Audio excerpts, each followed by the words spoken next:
The young man who had tamed the beasts and stepped into the midst of the apricot trees was, of course, none other than Zhang Xian. Seeing that there were so many beasts who wielded strength on par with the 5 monarchs, there was no way that he was going to pass on this ideal opportunity to bolster his forces. Thus, when he saw the tree branches whipping them viciously, his first reaction had been to dash forward and save them before pummeling them himself. Through injecting the heaven's path Zhenqi into their bodies, he was able to heal their injuries and remove whatever traumas were within their bodies. His actions had immediately won him the respect and gratitude of the beasts, and they had willingly acknowledged him as their master. At that very moment, he was completely surrounded by a thick layer of apricot trees. They were eyeing him intently, and it seemed as if they would lash him dead the moment that he showed an opening. Nevertheless, Zhang Xian did not panic at all. Instead, he flicked his wrist and took out a jade-like root. Voila! It was as if the apricot trees had seen a seal of approval, and they quickly opened up a path for Zhang Xian to pass through. Zhang Xian had intended on passing right through the open path, but he suddenly halted and pondered for a moment. Then, he sent a telepathic message to the apricot trees. Wait a moment. The reason you are so powerful is that you listen to Kong Shi's teachings, right? Why don't I conduct a lecture for you too? The apricot trees were so formidable because they had listened to Kong Shi's teachings. Previously, Zhang Xian had wondered if Kong Shi had the Library of Heaven's Path as well, especially given the fact that the latter was able to cultivate a technique at the level of Heaven's Path. Since these apricot trees had heard Kong Shi's teachings before, they should be able to deem whether his lecture or Kong Shi's was better. This could serve as a gauge for him to determine whether Kong Shi really possessed the Library of Heaven's Path or not. It was an indirect manner of doing so, but this was the best he could do at the moment. Voila! The apricot trees shook their branches in confusion. We have already opened up a path for you to pass. Why do you still want to conduct a lecture for us? Paying no heed to the confusion of the apricot trees, Zhang Xian began on his lecture. The path of cultivation isn't just limited to men and beasts. Plants are able to seek enlightenment through cultivation as well. Halala! The apricot trees were a little perplexed at the start, but after listening to a portion of the lecture, they began to dance excitedly around the area. It seemed as if they could not curb the overflowing exhilaration in their hearts. The content of the other party's lecture was as deep and profound as Kong Shi's, and every single word that he spoke seemed to hammer right into the core of their existence. In other words, while the young man before them might not seem like anything much in terms of imparting knowledge, he was already on par with Kong Shi. While Zhang Xian was busy imparting knowledge to the apricot trees, Yin Shui, the other offspring of the 100 schools of philosophers, and the otherworldly demons frowned in incomprehension to the bizarre situation before them.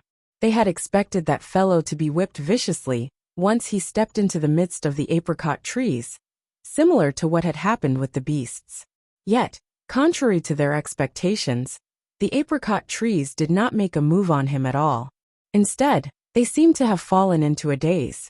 He sat down. He seems to be saying something. Is he conducting a lecture for the apricot trees? Shouted someone in the crowd. Upon hearing those words, the crowd swiftly noticed that the lips of the young man were moving non-stop. It was hard to tell what he was saying. It could have been a lecture, or he might just have been conversing with the apricot trees. Voila! Before they could recover from their shock, a few apricot trees suddenly lowered all of their tree branches on the ground, as if earnestly paying respect to the young man before them. They are trees that have heard Kong Shi's teachings, yet they are acknowledging the young man's lecture? Everyone was stunned. These were trees that had grown to sempiternal realm consummation listening to Kong Shi's lectures. They were strong enough to subdue any cultivators in the same realm as them. So, why in the world were they so obedient toward the young man? This did not make sense at all. Hung long long. At this moment the ground suddenly quaked. Following which, the crowd saw the wilting leaves fallen on the ground standing up one after another, and they sprinted agitatedly toward the young man, as if drawn in by his teachings. Even tree leaves are able to benefit from his teachings? The crowd felt as if the boundary between reality and fantasy had been blurred. Find authorized novels in Webnovel Faster updates. Better experience, please click www.wenovel.com for visiting.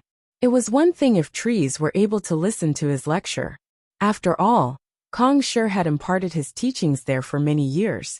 So it was no wonder that the trees had gradually become sentient and gained the ability to cultivate.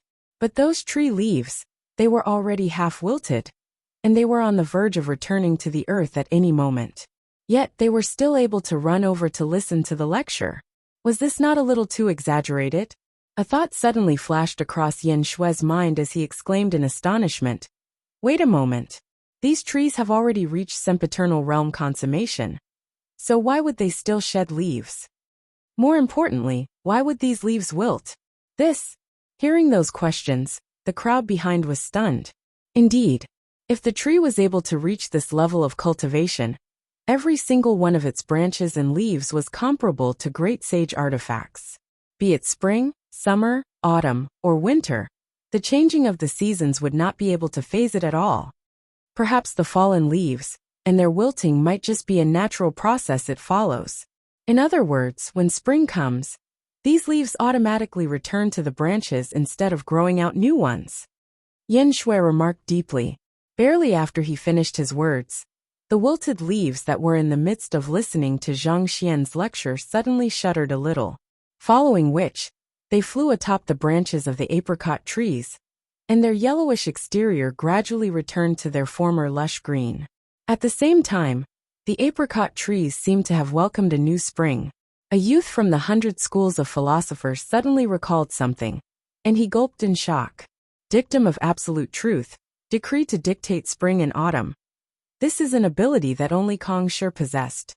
Legend had it that while Kong Shi was traveling around the world, he stumbled upon an old tree that had withered to death. Out of compassion, he held a lecture beneath the old tree, and not long later, the old tree was born anew. Strength and vitality returned to its trunk, fresh green leaves began sprouting on the branches, and delectable fruits grew from blossoming flowers. The old tree had ushered in its new spring. Out of awe for Kong Shi's deeds, his students came up with the analogy decree to dictate spring and autumn. Could it be that the young man before them possessed such an ability as well? This isn't dictum of absolute truth. The old tree that Kong Shi lectured under was already dead, whereas these apricot trees are all sempiternal realm experts. How can the two feats possibly be compared to one another? Yen Shui exclaimed through gritted teeth. The 100 schools of philosophers boasted the most complete heritage from Kong Shi. Yet, it was ironic how they ended up finding themselves completely helpless in the temple of Confucius. On the other hand, the fellow was able to make astonishing moves one after another. This had left Yen Shui feeling deeply humiliated. Yen Shui, since the apricot trees and the leaves are in the midst of listening to that fellow's lesson, can't we make use of this opportunity to slip through? It not now, when else should we strike? A young man said to Yen Shui telepathically. This hesitation surfaced in Yen Shui's eyes. There was some truth to what the young man had told him. The greatest obstruction to them was those apricot trees, and their attention was focused on the young man before them. This was indeed an ideal opportunity for them to strike. Yen Shui pondered for a moment longer, but he still felt a little worried about the matter. Thus, he turned to the young man who had proposed the idea earlier and said, "You can give it a try then." The young man nodded in agreement before making his way forward. So. However, before he could even get close to the apricot trees, a sharp moaning sound suddenly resonated in the air. Turning his head anxiously, he saw a huge chunk of tree leaves darting right his way. Pooh! In an instant the young man found his chest impaled by dozens of leaves, and fresh blood spurted from his mouth. Everything happened too quickly. Before the thought of retaliating could even formulate in his mind, he was already severely injured. Silence. No one had thought that the tree leaves would be so powerful.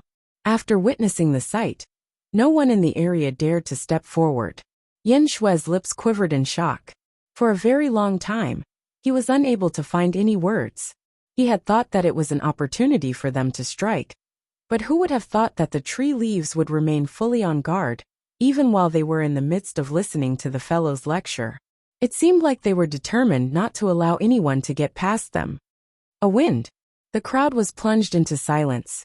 Just as everyone was at a complete loss as to what to do, a light breeze suddenly whistled from the distance, and it lightly caressed their faces. However, it swiftly grew stronger and stronger, to the point that the tree leaves began rustling noisily. Soon, the earth also started to quake as well. Look! Everyone hurriedly raised their heads, and they saw that the altar nearby had started radiating a blinding light.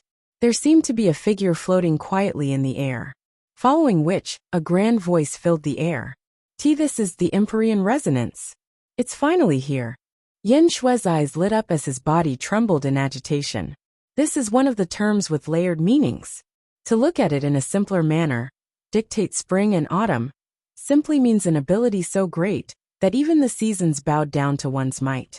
However, spring and autumn also happens to be an era of Chinese history, and it referred to the chaotic period which Kong Shi lived in. The ability to dictate spring and autumn can also mean the ability to calm the chaos and rise above all those powers and bring peace to the world. Zhang Xian turned his head over and saw a silhouette on the towering altar conducting a lecture. His words were few, and they were extremely difficult to hear and comprehend at the start. However, as those words struck his consciousness, the doubts that he had harbored regarding cultivation seemed to suddenly clear up. It was as if he had just spent years immersed within a sea of knowledge, bringing his comprehension of cultivation to a far profounder level. Zhang Xian's eyebrows shot up, and his eyes widened in surprise. He could vaguely sense the intentions behind those indistinct words. They were the interpretation of heaven's path techniques, verbalized in a concise and very understandable manner, such that any cultivator could easily assimilate it into their field of knowledge.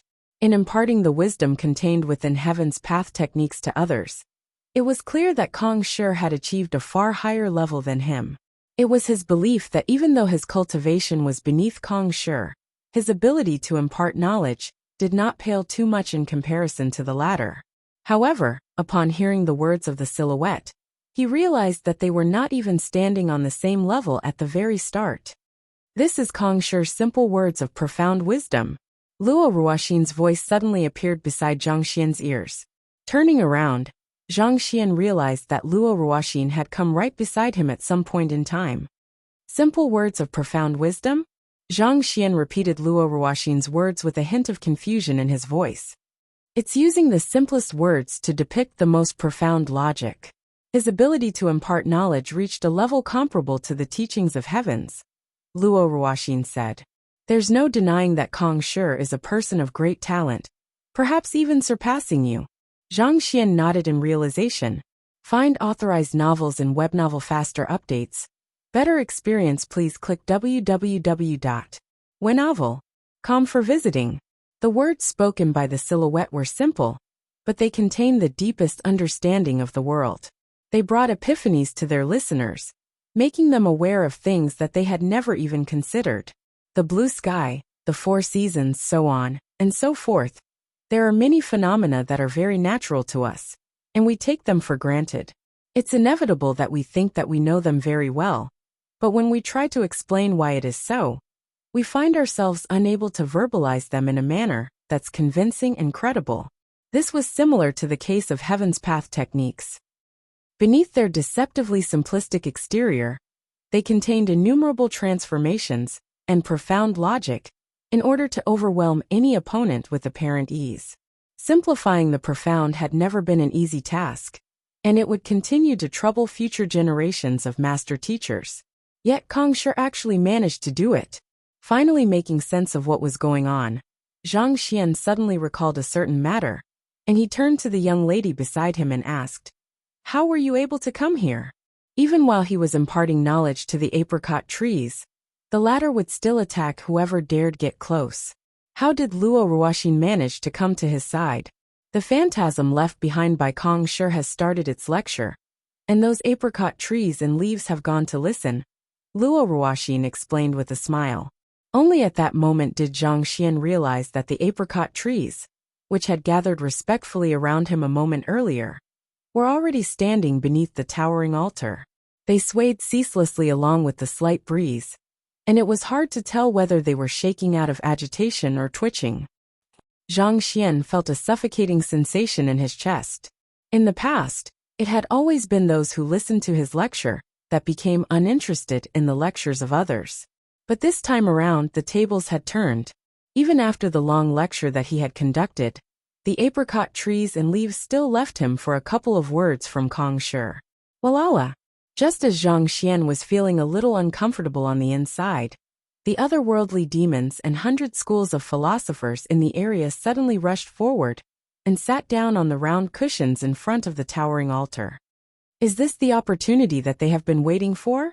Zhang Xian was stunned for a moment before realization struck him. Ever since they entered the apricot pavilion, the 100 schools of philosophers had opted to remain in the outer perimeters of the courtyard, refusing to step in, as if they were waiting for something.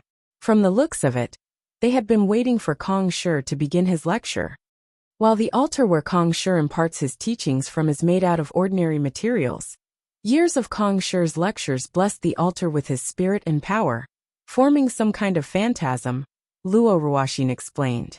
Rather than saying that the silhouette on the altar is Kong Shi, it would be more accurate to say that it is traces left behind of him over time. At specific times, the phantasm activates, and it begins conducting a lecture. Even though these apricot trees and leaves have listened to this lecture many times over, they are still able to gain new insights from it each time around, thus filling them with anticipation each time it happens. This is also the greatest strength of simple words of profound wisdom. Zhang Xian nodded in agreement. This was also the greatest difference between Kong Shi and Zhang Xian's lectures. The crux of simple words of profound wisdom was not to tear down a concept into bite-sized pieces, so that even a child could comprehend it. Rather, it served to deliver a profound concept in an easier-to-understand manner, while still evoking deeper thoughts within one, allowing one to form one's own perspective and viewpoint. On the other hand, Zhang Xian's lectures were too explicit and direct, and as a result, they lost some of their meaning. It was true that simplifying a concept would make it much more comprehensible, but if done to extremities, it would only encourage rote learning and stifle creativity. Your lessons are too detailed, and they're filled with your own interpretation of the topic, Luo Ruoxin said. Other cultivators will adopt your line of thought strictly and emulate your cultivation style, effectively creating models made out of the same mold. On the other hand, Kong Shi's simple words of profound wisdom encourage cultivators to formulate their own interpretation of a topic through the knowledge that he has imparted, and through doing so, he's able to nurture many different types of experts. Cultivation should not and must not be a process of emulation. If a teacher imposed their system of cultivation and ideologies upon their student, they would be robbing their student of the chance to unleash their imagination and form their own interpretation of matters. In truth, simple words were more than enough. What a student truly required was a spark to set them upon a path. Only when they were walking paths that they had selected themselves would they be more likely to reach heights that no other had ever reached. Zhang Xian nodded deeply in agreement. He could not help but turn to the young lady before him with a slightly complicated look in his eyes. Despite the time that they had spent together, the young lady still remained a complete mystery to him. The more he came to know her, the more there seemed to be to her. It was as if he was swimming across a vast ocean. No matter how far he swam, the shore was nowhere in sight. Her words seemed to be casual, but often, they would point him in a direction, as if a mentor guiding a mentee quietly by the side. He knew that she would not reveal her identity even if he probed her, so he sighed deeply inwardly before asking, "Aren't you going to listen to Kong Shi's lecture?" As Zhang Xian cultivated the same Heaven's Path techniques as Kong Shi, the lecture by the phantasm was not valuable to him. However, the same could not be said for Luo Ruoxin. This lecture is just the start. In a moment, we should be able to see some movements from Yuan Tao. If things go well, he might just be able to get something good out of this, Luo Ruoxin said. All right, Zhang Xian nodded. Previously, Luo Ruoxin had said that there was a chance that this would be a fortuitous encounter for Yuan Tao, but nothing had happened so far even after Kong Shi's phantasm had started on a lecture. Most likely, The main show had not started. Intrigued, Zhang Xian scanned the area to look for Yuan Tao, only to see the latter walking silently toward the towering altar with a dazed look in his eyes. He has sealed his senses, so he's unable to hear Kong Shi's lecture. Zhang Xian was first slightly stumped by Yuan Tao's bizarre actions before widening his eyes in realization. There were so many experts there, and as soon as they heard Kong Shi's voice, they immediately took their seats on the round cushions to listen obediently to the lecture. Despite that, Yuan Tao was still able to move. Most likely, this had something to do with his sealing of senses. Since he was unable to hear Kong Shi's voice, it was no wonder that he had remained unaffected. Jai. Walking up to the towering altar, Yuan Tao suddenly lowered his arms and exerted immense pressure upward. It seemed like he was trying to forcefully pry something out of the ground. Zhang Xian was taken aback. He had been wondering what Yuan Tao was up to. But to think that he was intending to take the entire altar. This is the altar where Kong Shi imparts his teachings.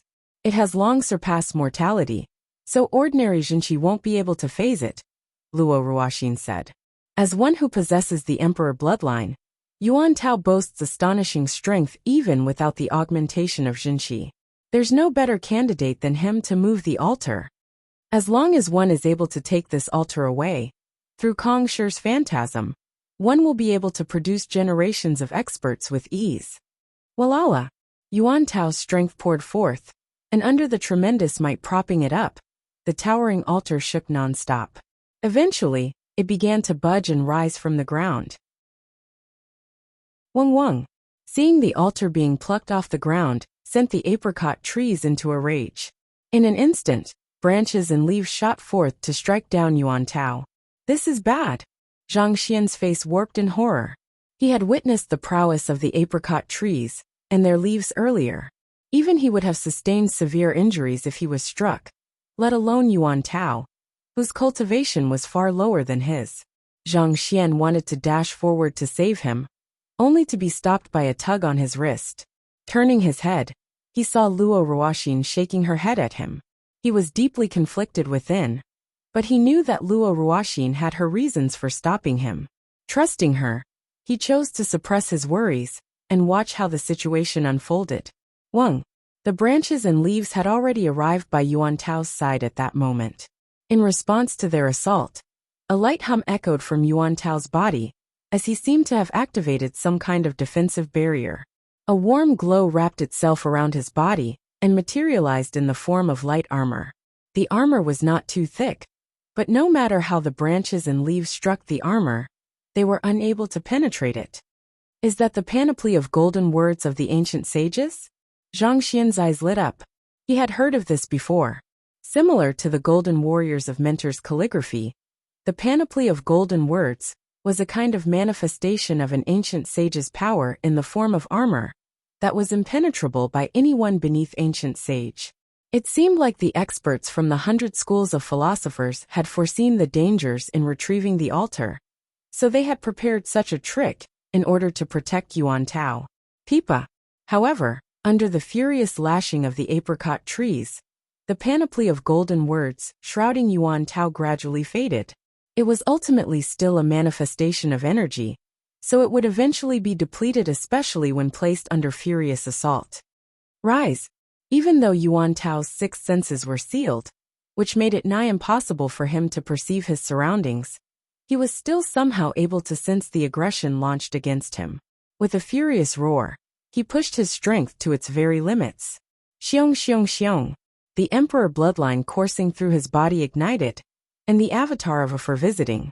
Everything happened in an instant, so those from the 100 schools of philosophers and the otherworldly demonic tribe had no time to react at all.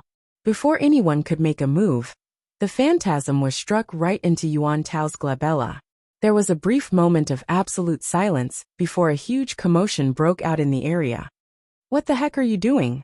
Yen Shui's goosebumps rose up from the sheer horror of what he had just seen, and he roared maniacally. The reason that they had attempted to steal the altar was to acquire the phantasm, but the young man had actually struck the phantasm into Yuan Tao's body. Overwhelming indignation and rage flooded Yen Shui's mind. and he was actually lost for a moment. It was completely ridiculous. On the other hand, Zhang Xian quietly landed on the ground and returned to where he had stood earlier. However, he then saw Yuan Tao's body expanding furiously after accepting the phantasm. His plump body further swelled up into a balloon, such that it seemed as if he would rise into the air at any moment. Jai. In the blink of an eye, he had already become completely round. His height and width exceeded 2 meters, and he looked like a massive boulder. What is going on? Zhang Xian was stunned by the changes in Yuan Tao's body. Never in his wildest dream did he think that something like this would actually happen. A Lungxi is a mythical beast that resembles an armored rhinoceros. https://baidu. com/item/%E9%B%99% E7% 8A% 80/222900732. Zhang Xian quickly turned to Luo Ruoxin, only to see her directing a smile of assurance toward him. It seemed like she had known that this would happen right from the start. Knowing that this was not an unexpected development, Zhang Xian internally heaved a sigh of relief before looking at Yuan Tao worriedly once more. The latter's body was still continuing to bloat up. In less than a minute, his height had already shot up to 8 meters tall, and it seemed as if he would blow up at any moment. Should worst come to worst, Zhang Xian was prepared to step in at any moment to save his student. This is a trial for him. If he's able to take in the phantasm, he'll be able to rise above the rest, Luo Ruoxin said telepathically. Take in the phantasm? Zhang Xian was surprised to hear those words. A thought flashed through his mind, and he narrowed his eyes in shock. Do you mean that Yuan Tao is currently trying to assimilate the phantasm into his body? Zhang Xian had wrapped the phantasm together with his Heaven's Path Xinqi before striking it into Yuan Tao's body. He had thought that he would only be temporarily storing the phantasm inside Yuan Tao's body. But based on what Luo Ruoxin was saying, Yuan Tao was trying to assimilate the phantasm. The phantasm was a manifestation of Kong Shi's many years of lectures. It was impossible to gauge how powerful it was in terms of energy, but the knowledge of cultivation and battle techniques that it boasted would leave anyone frenzied over it. Just the lengths that the 100 schools of philosophers had gone to in order to acquire the altar gave a good idea as to how invaluable the phantasm was. Assimilating that trove of knowledge was a far greater fortuitous encounter than even advancing one's cultivation to ancient sage. The Terra Qilin is a beast tamed by Kong Shi himself, and it serves as the crux of a portion of the Temple of Confucius. It shares a similar origin as the phantasm, thus allowing the phantasm to fuse flawlessly together with it. You have already done what you can as a teacher. As for how far he can go, that's something that he'll have to decide on his own. Luo Ruoxin remarked as she gazed at Yuan Tao calmly. Hearing those words, Zhang Xian could not help but gulp down a mouthful of saliva. His girlfriend sure was extraordinary. There was probably no one on the master-teacher continent would ever dream of violating a phantasm left behind by Kong Shi. Yet, his girlfriend had actually designed a ploy to allow Yuan Tao to assimilate the phantasm into his body. This was really unthinkable. Previously, he had thought that she was an expert from the 100 schools of philosophers. However, from the looks of it, that was unlikely to be the case. There was no way an offspring from the 100 schools of philosophers would treat Kong Shi's phantasm in such a manner. Spit it out right now. At the same time, Yen Shui and the others finally managed to make sense of what was happening, and their faces reddened in fury. It looked as if they would explode at any moment. They had put in great effort in order to bring the altar and phantasm over. But who would have thought that despite all their planning, the treasure would end up going into someone else's belly? Hula! Yen Shui was unable to take it anymore. He whipped out a sword and directed it toward the heart of the bloated Yuan Tao from behind. As he drove his sword forward, it produced a metallic resonance in the air, as if he was weaving his sword through the surroundings.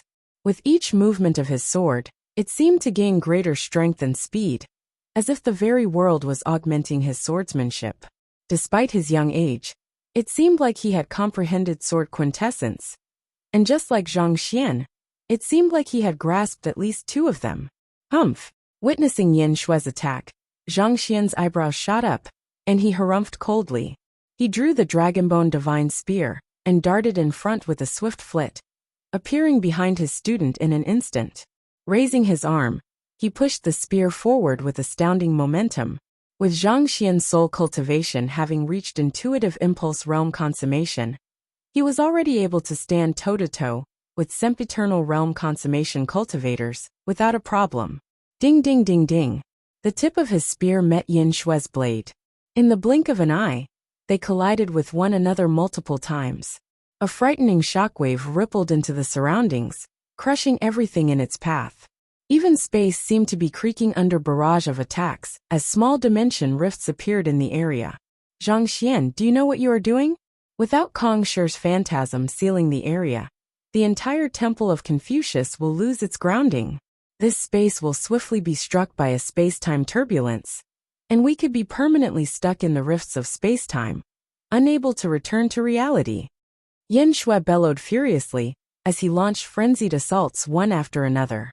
Since you know the consequences, why did you still make my student steal Kong Shi's phantasm? Completely unfazed by Yin Shue's questioning, Zhang Xian replied calmly as he fended perfectly against Yin Shue's attacks. In the first place, it was the 100 schools of philosophers who concocted the entire scheme to steal the altar. But when something did not go according to their plans, they immediately pointed their fingers to him instead. Was this how the descendants of the 72 sages conducted themselves? I admit that we are the ones who first attempted to steal the phantasm, but we have other motives. Before Yin Shui could finish, an overpowering aura suddenly swept across the area. It was as if huge tidal waves were crashing around the area, interrupting the battle between the two of them. So.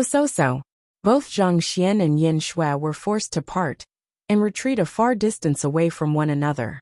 Zhang Xian quickly drove the heavens path Shenqi through his body to heal his injuries, before standing up to look at the very center of the overpowering aura. He saw that Yuan Tao's height had already risen beyond 10 meters, and it seemed as if he was a giant who wielded peerless strength in the world. Hula! Raising his head and howling ferociously, Yuan Tao swallowed the avatar of Longxi above his head. The next moment, his aura began to surge steadily. Aurate Body Realm Intermediate Stage, Advanced Stage, Pinnacle, Perfection, Consummation, Intuitive Impulse Realm Intermediate Stage, Advanced Stage, Pinnacle, Perfection, Consummation, Sempiternal Realm. In the blink of an eye, Yuan Tao had already reached Sempiternal Realm Consummation. Even so, his strength was still surging, showing no signs of halting. Is he going to push for a breakthrough to Ancient Sage now? Zhang Xian narrowed his eyes in agitation. He did not think that this would be such a huge fortuitous encounter for his student. At this rate, Yuan Tao could very well exceed Zhao Ye and the others and reach Ancient Sage. The energy required to reach Ancient Sage is simply too great.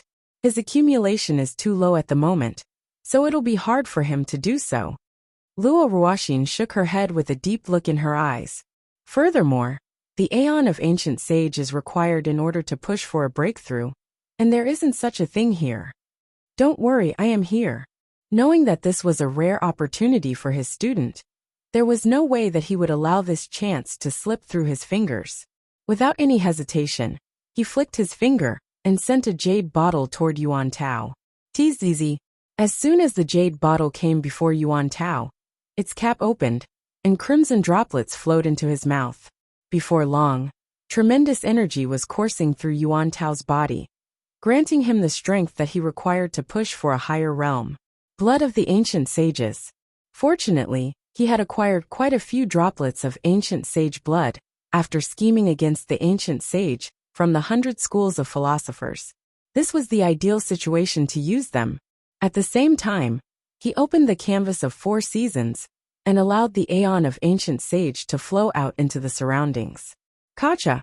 With these two factors in place, Yuan Tao's on the verge of exploding body seemed to have finally burst through the resilient bottleneck holding him back, and his aura surged once more. His aura became so powerful that it seemed like clouds would billow and thunder would rumble at a wave of his hand. Even space did not seem to be able to restrain his might any longer. Hong Long! A cultivation ordeal appeared. Heavenly flame and lightning gushed down from the sky as if it was the end of the world. Even Yin Shui and the others, who wanted to force Yuan Tao into spitting out the phantasm, did not dare approach him. They could tell that Yuan Tao had just summoned the ancient sage ordeal, the final trial that one had to undergo, in order to push for a breakthrough to a higher level of existence. Death would swiftly befall them if they approached a power of this scale. Kacha, Kacha, Kacha. Find authorized novels and web novel faster updates. Better experience, please click www.wenovel.com for visiting. The relentless searing of the heavenly flame and the ceaseless tempering of the lightning bolts swiftly refined the rampaging energies within Yuan Tao's body, causing his figure to become compact once more. He returned from a height of 10 meters to his usual size. Lightning and flames appeared to crackle on the surface of his body, and it seemed like he was slowly learning how to wield these two frightening powers of nature. Even space seemed to cower in the face of his strength. The ancient sage blood has been fully depleted. However, very soon, Yuan Tao's growth sputtered to a stop. He was going to push through the final bottleneck that stood in between him and a true ancient sage, but the energy that he had proved to be insufficient. The amount of energy required for a breakthrough to ancient sage was simply too great. Zhang Xian had harvested quite a few droplets of blood from the ancient sage of the 100 schools of philosophers earlier, but it was apparent that they were still lacking. Ho. As the amount of energy in Yuan Tao's body swiftly depleted, the cultivation ordeal also seemed to slowly dissipate. However, it was not because Yuan Tao had cleared the ordeal, but that it was abruptly terminated. In other words, his attempt to push for a breakthrough to ancient sage was a failure. A chance to achieve a breakthrough to ancient sage was extremely hard to come by, such that it could be said that it happened by sheer chance. If one failed to achieve a breakthrough, it was hard to tell when an impetus to make a breakthrough would come once more. It might not even come at all. To make matters worse, the difficulty of the ancient sage ordeal the second time around would at least be 2 times harder. In other words, it was nigh impossible for a cultivator to successfully push for a breakthrough to ancient sage if they failed the first time. It was a truly lamentable situation to fail due to a lack of energy. Will his effort be wasted just like that? Zhang Xian mumbled beneath his face with a livid look on his face. Luo Ruoxin glanced at the young man in the sky and said, "His efforts won't be wasted. Haven't you realized that Yuan Tao is intentionally suppressing his cultivation so as to not achieve a breakthrough? He's intentionally suppressing his cultivation?" Zhang Xian frowned in confusion. "That's right." Luo Ruoxin nodded. "It's true that it is much harder to achieve a breakthrough to ancient sage on one's second attempt. For this reason, most people are determined to succeed on the first try. However, this also makes for the weakest ancient sage. A breakthrough to ancient sage can be seen as an attempt to wrestle power from the heavens, so as to become an existence equaling to the heavens themselves. Those who achieve a breakthrough on the first try are able to achieve this feat as well, but at the same time, the strength that they gain from the heavens is severely limited.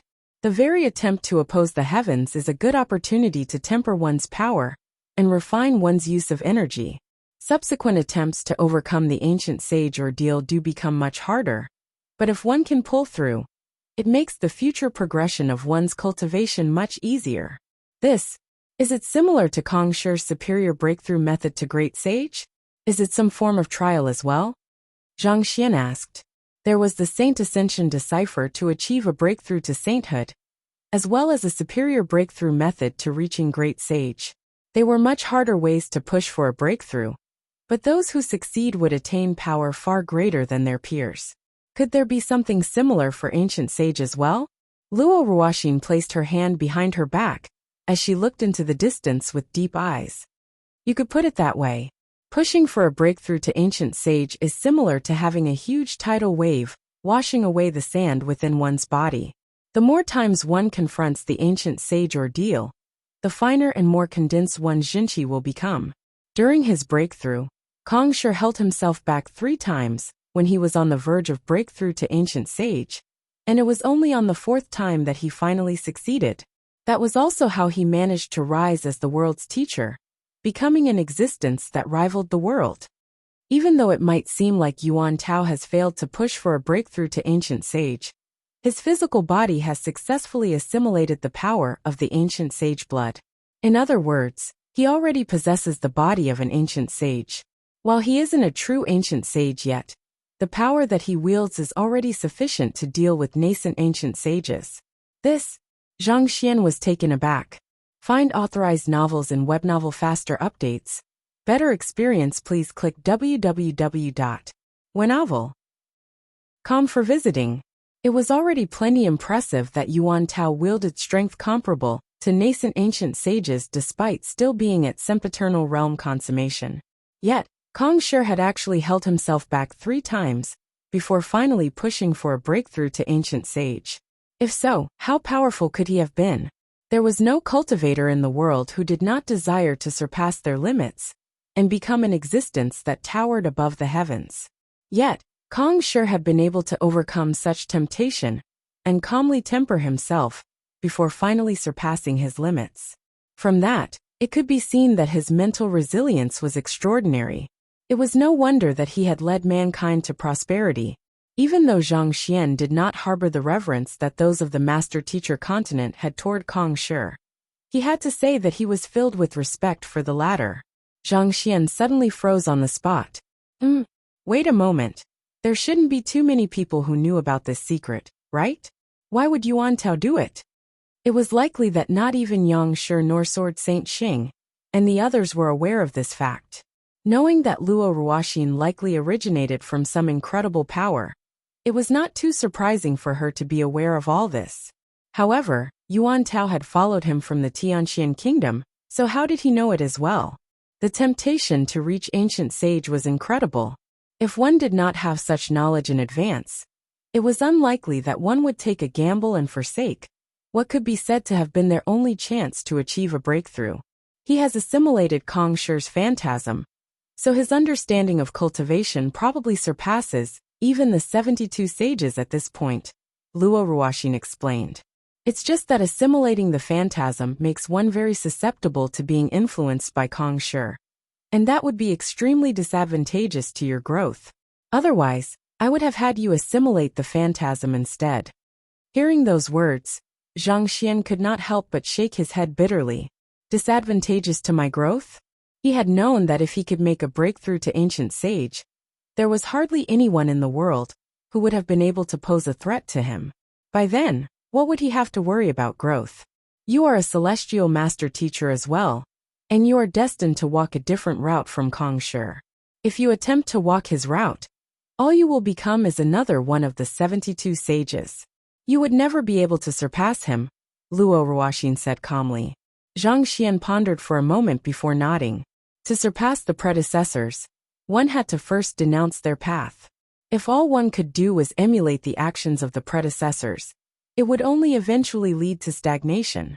For example, each of the 72 sages were astoundingly talented individuals who achieved great things in their time. While it could be said that it was Kong Shi who brought them to their eventual heights, ironically, it was very likely that Kong Shi was their limitation as well. They had been so confined within Kong Shi's heritage that they were unable to truly surpass themselves and discover their own paths.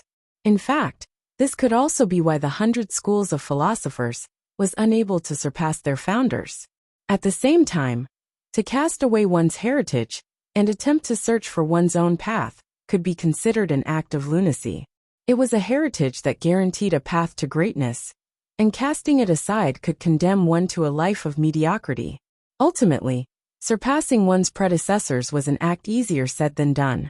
To tread on a path that was bound to greatness, or to cast everything aside to struggle for an incredibly slim chance of overcoming one's limitations. There was no right or wrong answer to this question, and this was a choice that one would have to make by oneself. Kacha, Kacha, Kacha. As Zhang Xian was deep in thought, a brilliant ray of light suddenly rose from the altar ahead of him, soaring right into the heavens. Following which, he saw another 5 rays of light converging from the distance as well. The tremendous energy pierced through the deep blue sky, and a pitch-black dimension rift slowly expanded from the point of convergence of the 6 rays. Beyond the pitch-black dimension rift, the silhouette of a humongous palace came into sight. This is the Prime Hall. The Prime Hall of the Temple of Confucius has finally surfaced. Ren Qingyuan exclaimed in agitation. So far, the crowd had only explored the 6 subordinate halls, but none of them had found the Prime Hall. However, with all 6 subordinate halls activated, the energies that they released destroyed the final seal on the Temple of Confucius, causing the Prime Hall to appear. The legendary artifact that was said to be able to dictate the fate of the Master-Teacher continent lay within the humongous palace right before them. The Great Codex of Spring and Autumn. Let's head over. Yin Shui took a look at the Prime Hall in the sky, before turning to glance at Yuan Tao and Zhang Xian. Even though he was deeply reluctant, he knew that there was nothing that he could do anymore. Thus, he beckoned the crowd from the 100 schools of philosophers over before dashing toward the dimension rift. The otherworldly demons also quickly made their way toward the dimension rift. Seeing that Ren Shi and the others were trembling in excitement, Zhang Xian said with a smile, "You go on ahead."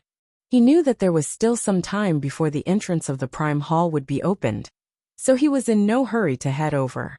Instead, he turned his attention to Yuan Tao.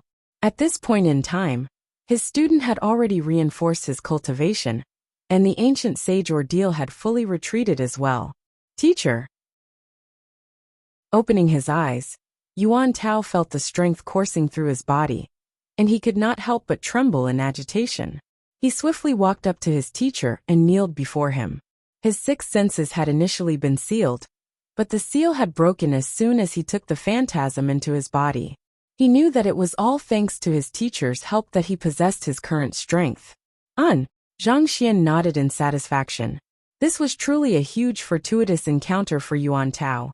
To assimilate Kong Shi's phantasm and push for multiple breakthroughs all at once, he had surpassed Yuan Tao, Wei Ruyan, and even Zhang Xian in a single shot.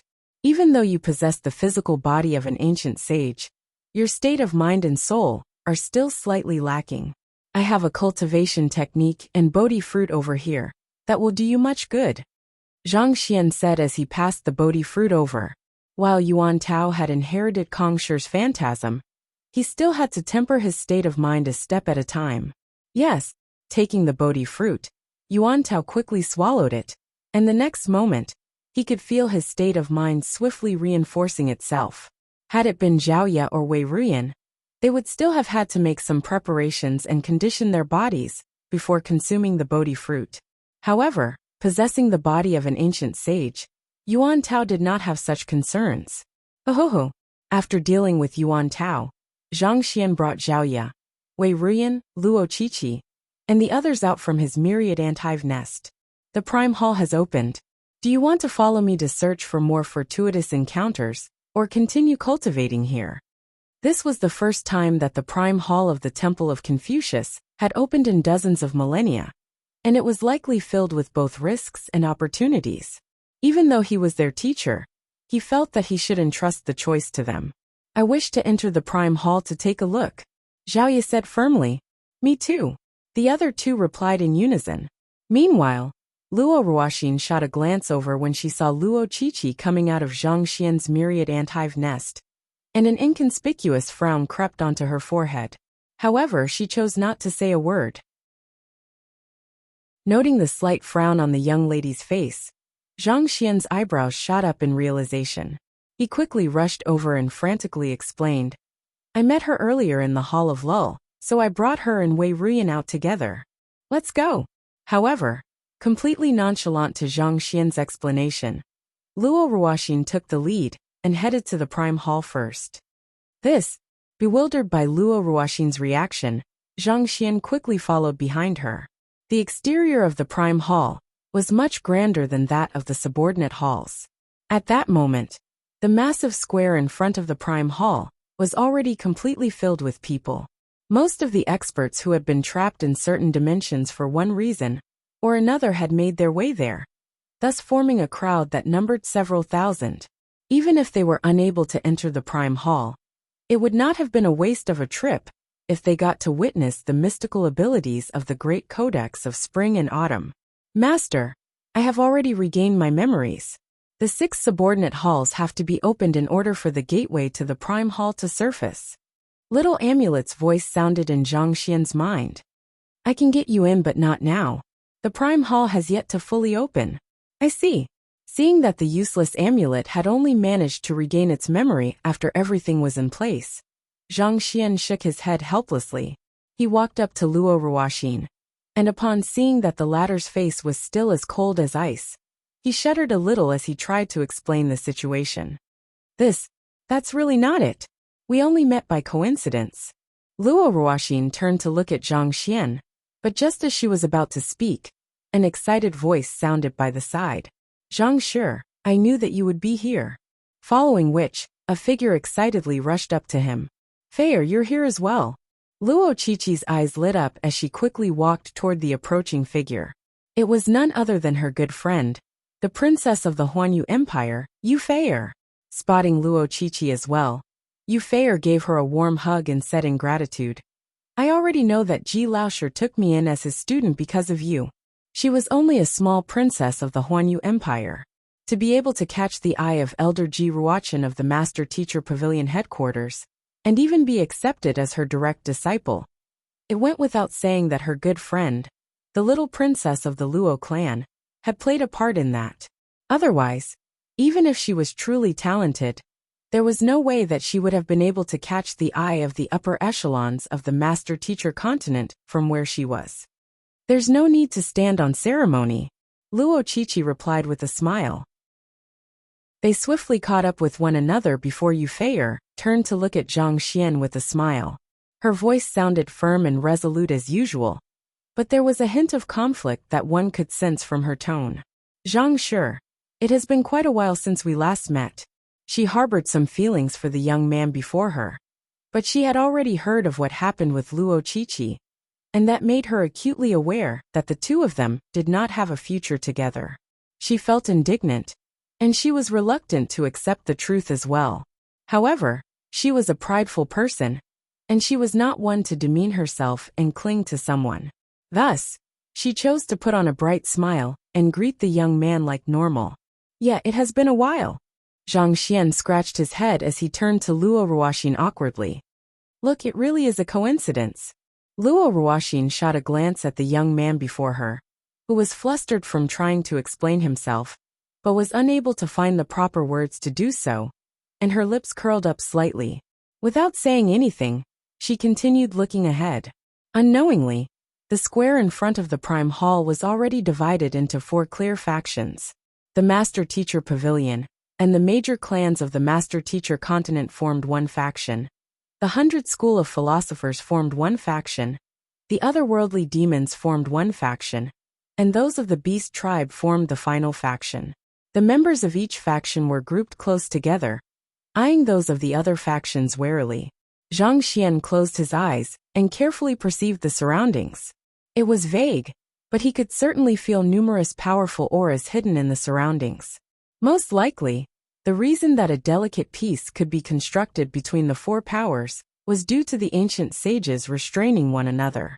Senior, Zhang Xian was just about to consider if he should slice an ancient sage, or 2 to procure some fresh blood, when he heard a call not too far away. Turning his head, he saw Yang Shi flying over with a smile on his face.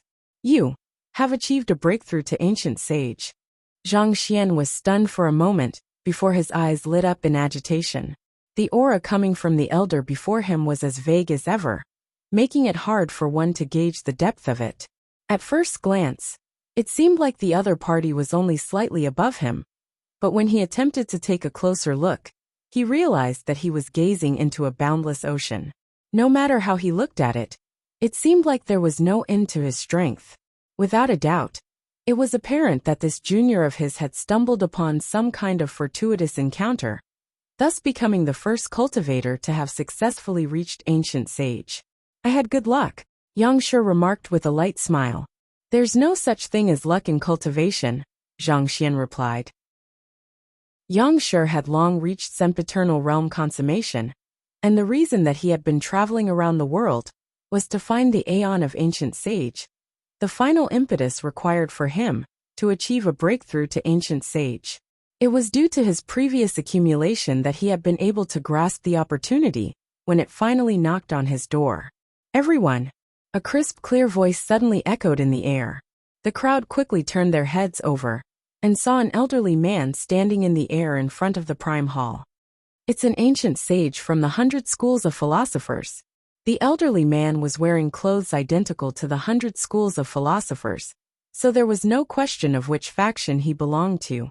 "Since the Prime Hall has appeared, I don't see any reason for us to continue hiding in the shadows. Come out," the elderly man said lightly, but his voice reverberated through the area. "Indeed, there's no need for us to continue hiding. It's clear that we all have the same goal. Since the Prime Hall has finally surfaced, there's no reason for us to continue lurking in the shadows. Let's come out then." Boom! As these voices sounded one after another, numerous figures swiftly appeared in the sky above the square. The number averaged out to around 6 to 7 ancient sages for each faction. "There are so many ancient sages here." Zhang Xian's eyebrows shot up in astonishment. His initial estimation was that there would be around 5 to 10 ancient sages in the Temple of Confucius. But in an instant, the area was already filled with 20 people. Find authorized novels and web novel faster updates. Better experience, please click www.wenovel.com for visiting. The person whom he had injured previously was standing among the 100 Schools of Philosophers' ancient sages. While other cultivators could have gone there in seek of other fortuitous encounters, the aim of the present ancient sages was clear: the Great Codex of Spring and Autumn. Previously, when the subordinate halls were beginning to open, they had chosen to hide in the background in order to protect their descendants from others, as well as to avoid unnecessary conflicts with other factions. However, the opening of the Prime Hall signified that they were swiftly approaching the finish line. At such a point in time, there was no point in them hiding anymore. It was time for them to lay out their cards. Having been through the 6 subordinate halls, I believe that we have gained a rough idea of how the Temple of Confucius works. The Prime Hall has indeed surfaced, but its entrance is still shut tight. There's another important process that we have to do in order to open it once and for all, the elderly man said. An otherworldly demon ancient sage harumphed. "Ancient sage Yinqing, you are already the strongest one of us here. Stop beating about the bush and cut to the chase. What do you expect us to do?" Ancient sage Yinqing. "Is he a descendant of ancient sage Ziyuan?" Zhang Xian frowned. Ancient sage Ziyuan was the leader of the 72 sages, the first senior of Kong Shi's direct disciples. Yen Shui seemed to be his descendant, and it was very likely that Yinqing was Yen Shui's predecessor. "Junior, do you recognize that ancient sage Yinqing?" asked Zhang Xian in a telepathic message to Yang Shi. "I don't know him. While our master-teacher pavilion shares the same origin as the 100 Schools of Philosophers, we rarely come into contact with one another." Yang Shi, who had joined the master-teacher pavilion's group of ancient sages, replied telepathically. "You don't recognize him, but those of the otherworldly demonic tribe are able to refer to him by his name so confidently." Zhang Xian frowned. From what he knew, the ancient sages from the 100 Schools of Philosophers had not appeared for tens of thousands of years, such that even the master-teacher pavilion headquarters were not sure about the current situation within the 100 Schools of Philosophers. Yet for an otherworldly demon to be able to address the other party directly, and even remark that the other party was the strongest of them all, he could not help but recall the uncanny interactions that he had spotted between the 100 Schools of Philosophers and the otherworldly demonic tribe. "I'll just make things clear.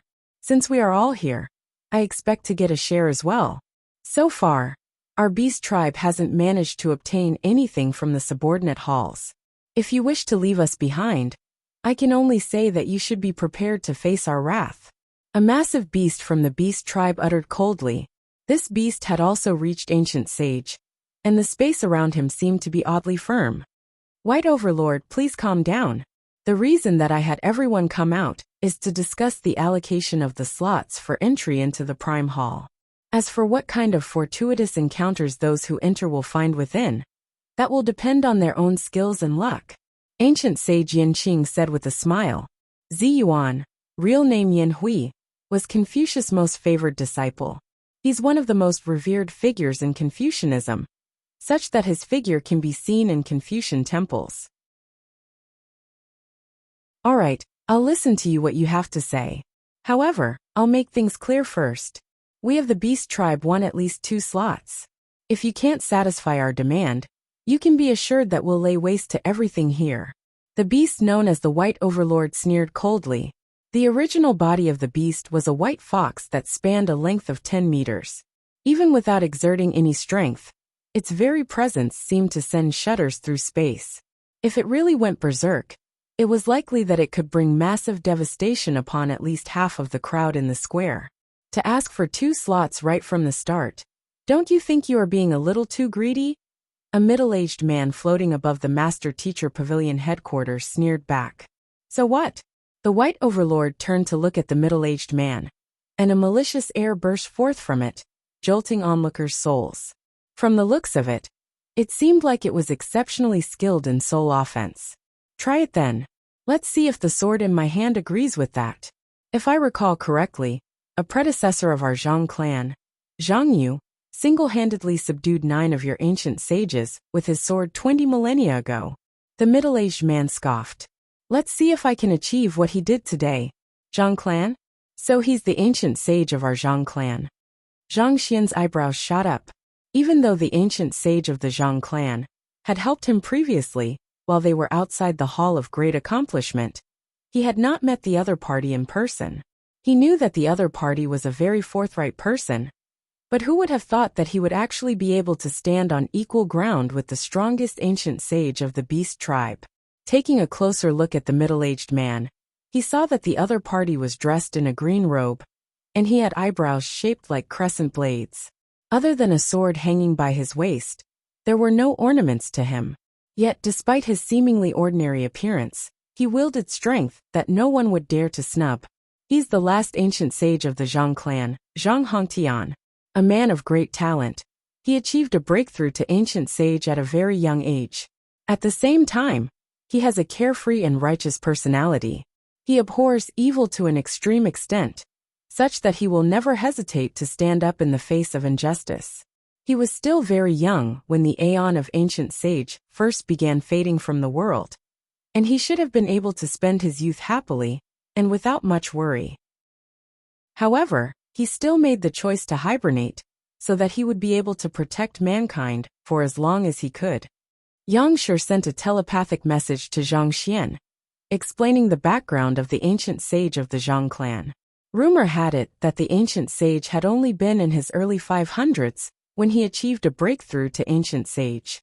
That was the age when most cultivators in the upper echelon started to settle down and make their own families, enjoying the prime of their lives. Yet, he unhesitatingly chose to bid farewell to his loved ones in order to go into hibernation. Find authorized novels and web novel faster updates. Better experience, please click www.wenovel.com for visiting. There was no way such a decision could have been easy for him to make. Without a doubt, he was someone worthy of respect. Not expecting Zhang Hongtian to snub it entirely, the White Overlord turned its massive fox head and harumphed. I admit that your peerless sword is formidable, but it won't be easy for you to kill me.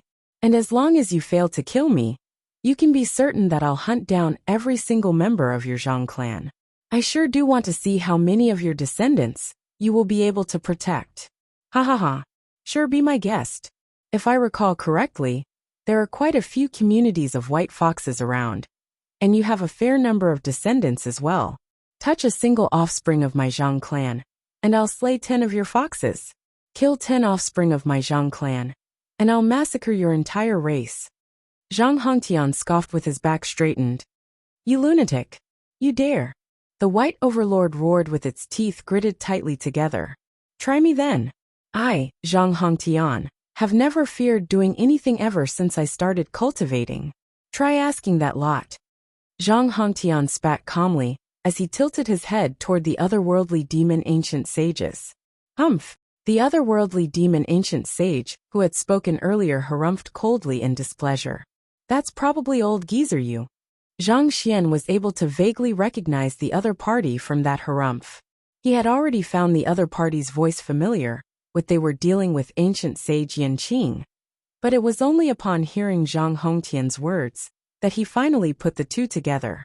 It was the otherworldly demon ancient sage that he had encountered in front of the Hall of Great Accomplishment. There's indeed nothing that you dare not do. I seem to recall that a large bunch of the White Overlord's descendants were tamed by an offspring of your Zhang clan a while ago, back at the Apricot Pavilion? Old geezer, you said with a cold sneer. Tame? What did you just say? The White Overlord was visibly stunned for a moment before it growled menacingly. Clearly, it was still unaware of this matter. If you don't believe me, you can take a look yourself. Are the offspring that you dispatched to the Apricot Pavilion still with you? Are you still able to communicate with them? Old geezer, you replied calmly as he glanced at Zhang Xian with a sinister smile. The last time that human lad schemed against him, he had suffered a deep laceration. Since he had an opportunity to return the favor, it went without saying that he had no intention of allowing it to go to waste. The White Overlord glared at old geezer you before turning around to relay commands to one of the ancient sage beasts behind it. A moment later, the ancient sage beast whispered something to the White Overlord's ear, and the latter's face immediately darkened as it turned its gaze in Zhang Xian's direction. Its eyes glowed like an inferno that would burn down anything in sight. How did I end up getting implicated here? Zhang Xian was rendered speechless. He was an insignificant Aureate body realm cultivator among the cluster of ancient sages. So why in the world did they pull him into this conflict? Noticing the malicious intentions in the White Overlord's eyes, Zhang Hongtian suddenly recalled what had happened outside the Hall of Great Accomplishment, and he could not help but turn around and ask, "Did you tame its descendants?" The beasts that Zhang Xian had tamed outside the Hall of Great Accomplishment had not been all that strong, and they were not the White Overlord's descendants. However, those who had entered the Apricot Pavilion were very different. Anyone who had investigated the Temple of Confucius in advance would understand the importance of the Apricot Pavilion. Those who had been selected to enter it were the top-notch talents from each power. Could it be that his descendant was able to tame even proud geniuses like that? Those are its descendants? I didn't know. Earlier, when I went into the Apricot Pavilion, I saw a bunch of beasts getting pummeled by the apricot trees. Seeing that they were on the verge of death, I quickly dived in to save them. Out of gratitude to me, they ended up submitting to me. However, I don't recall there being any white foxes among the group. Zhang Xian said. The truth behind the submission of the beasts was due to his beast pummeling taming method. But of course, it was not a convenient moment to mention something as controversial as that. They submitted to you out of gratitude? Unable to hold himself back any longer, Zhang Hongtian burst into laughter. Ha ha ha, you did great. As an ancient sage, he could tell that Zhang Xian was lying with just a single glance. The reason that he burst into laughter was because he suddenly recalled how haughty the White Overlord had been a moment ago, only to find out that its descendants had submitted to his the next instant. This was such a timely face slap that words could not begin to describe how exhilarating it was to him. Amid his laughter, Zhang Hongtian said, White Overlord, since your descendants have already submitted to my descendants, why don't I give you a chance to submit to me as well? As long as you become my tamed beast, I'm more than willing to give you 2 slots. You're courting death. Hearing those words of ridicule, the White Overlord was unable to hold himself back anymore. With a furious roar, he leaped forward to tear Zhang Hongtian apart. A pitch-black claw imprint sliced across space, tearing dimension rifts open. It was apparent that the White Overlord was extremely strong, even among the ancient sages. I could be courting death, but there's no way in hell will I ever die by your wretched hands.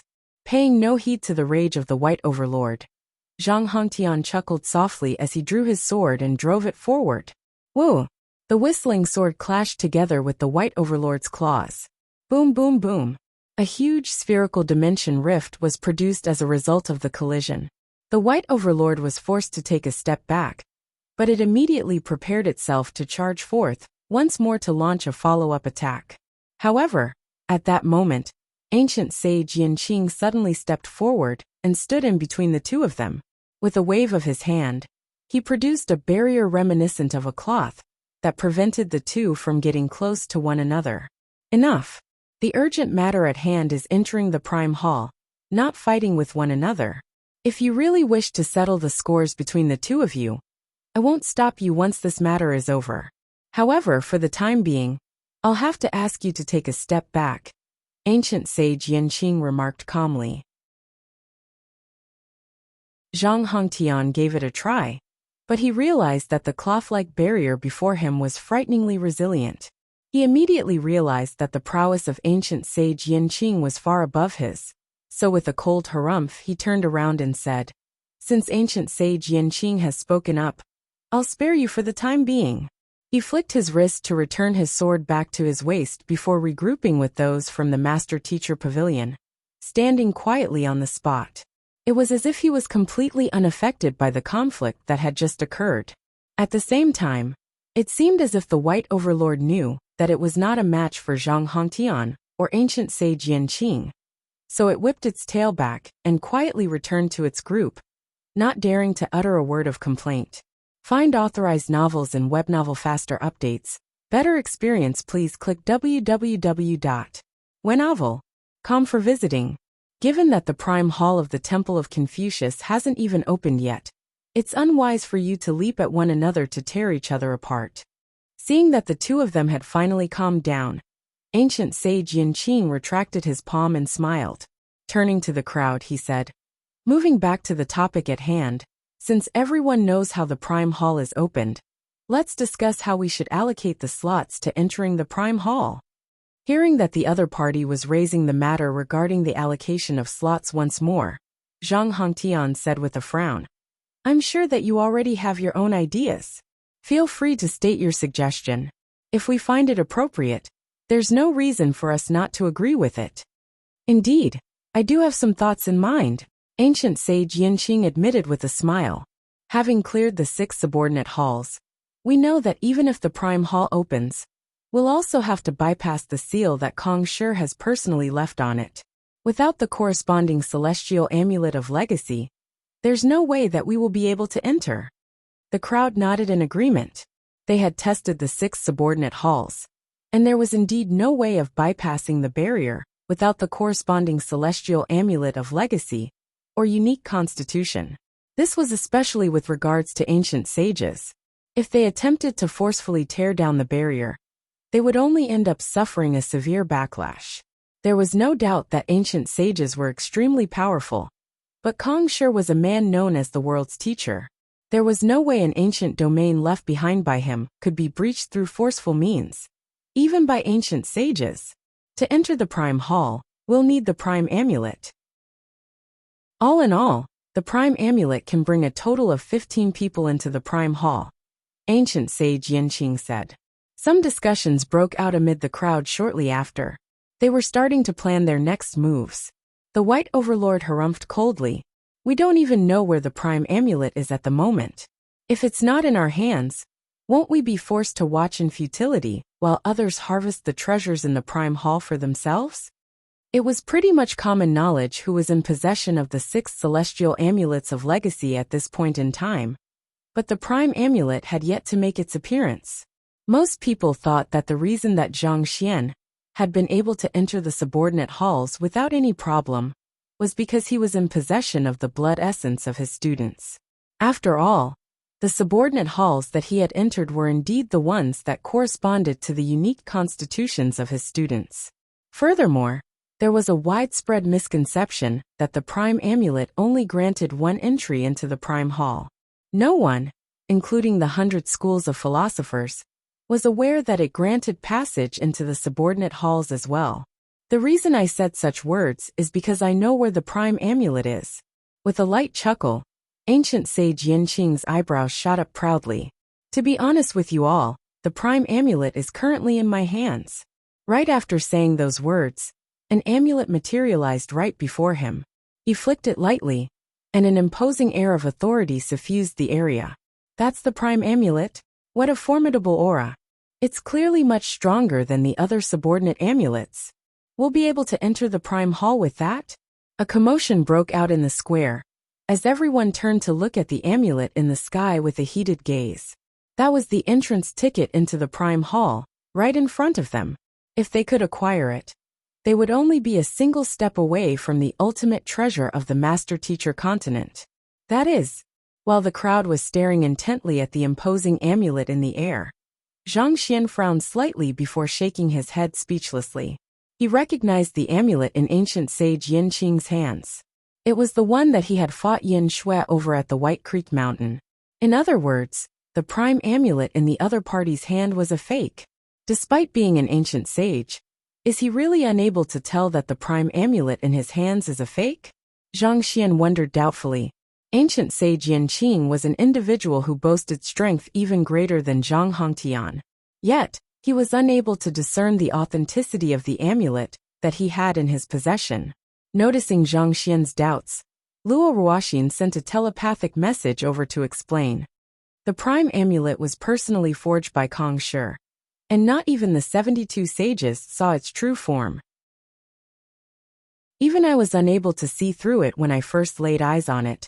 So how could he possibly be able to discern its authenticity? So far, it seemed like Yin Shui and the others still thought that they had taken the real prime amulet, which meant that the only ones who knew that the prime amulet was a fake were Zhang Xian, Luo Ruoxin, and Wu Chen. You're right. Zhang Xian nodded in agreement as his lips crept upward. This will be interesting. Even though their prime amulet's a fake, they are still making conditions. Let's see what they can come up with.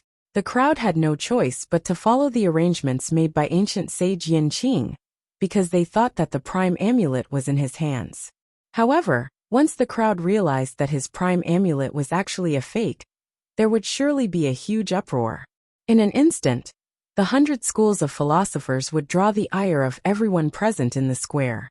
Zhang Xian could not help but wonder how they would salvage the situation later on.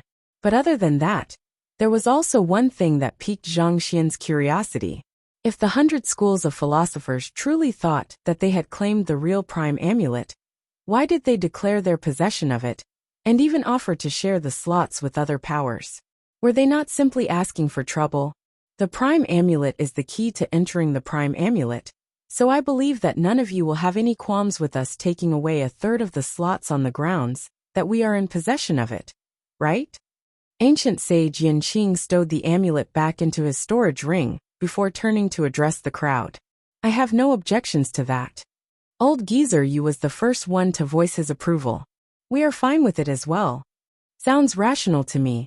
The others hesitated for a moment before expressing their agreement as well. Without the prime amulet, even if the prime hall opened, they would only be able to watch helplessly from the outside. It could be said to be a very fair arrangement for the 100 school philosophers to only take away a third of the total slots. Seeing that he had everyone's agreement, ancient sage Yin Qing heaved a sigh of relief inwardly before continuing.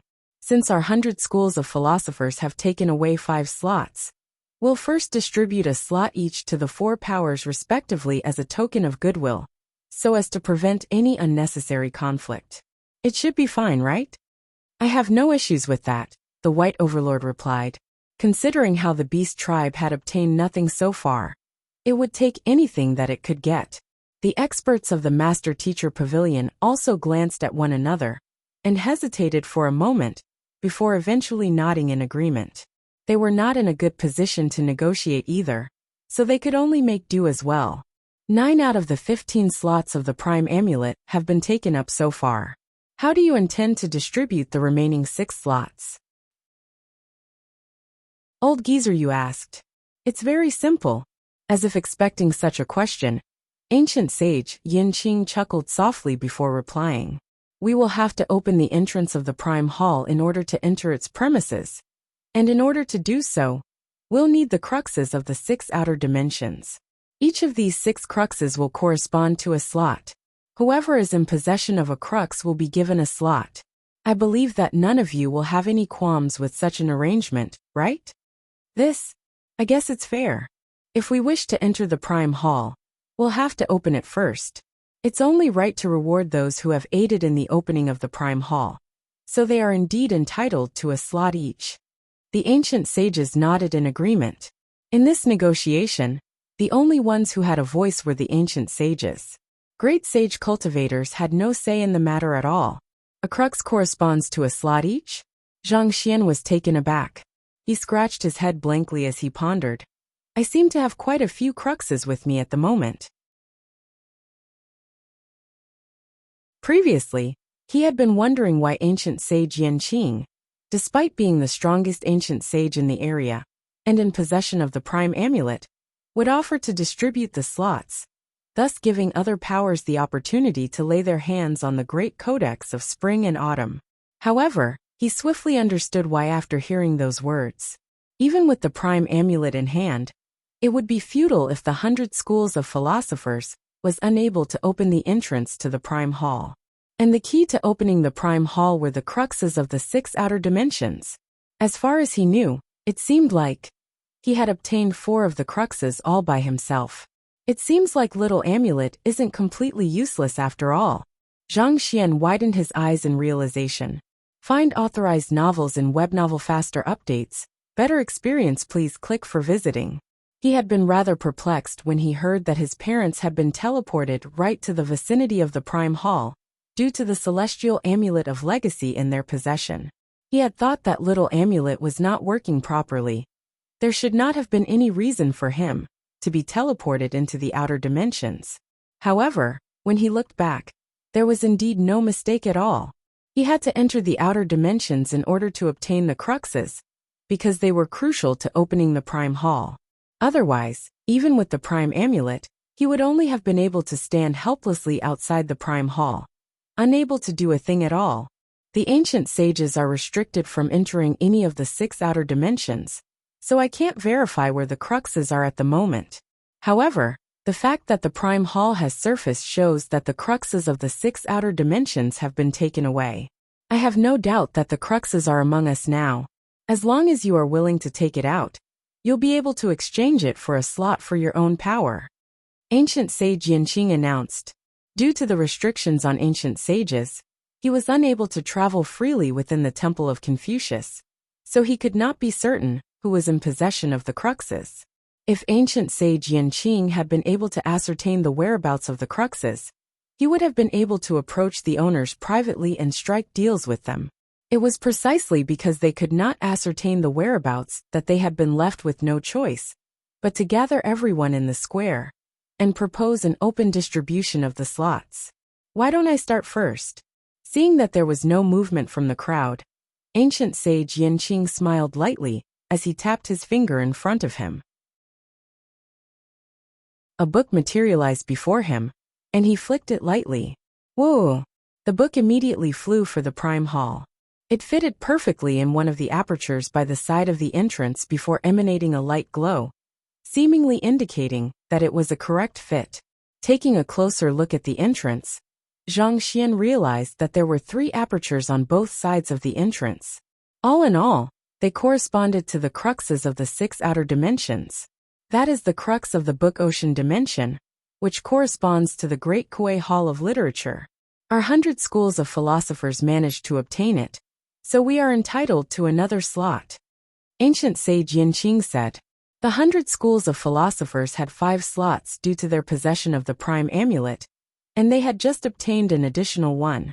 With this, they had taken nearly half of all 15 slots.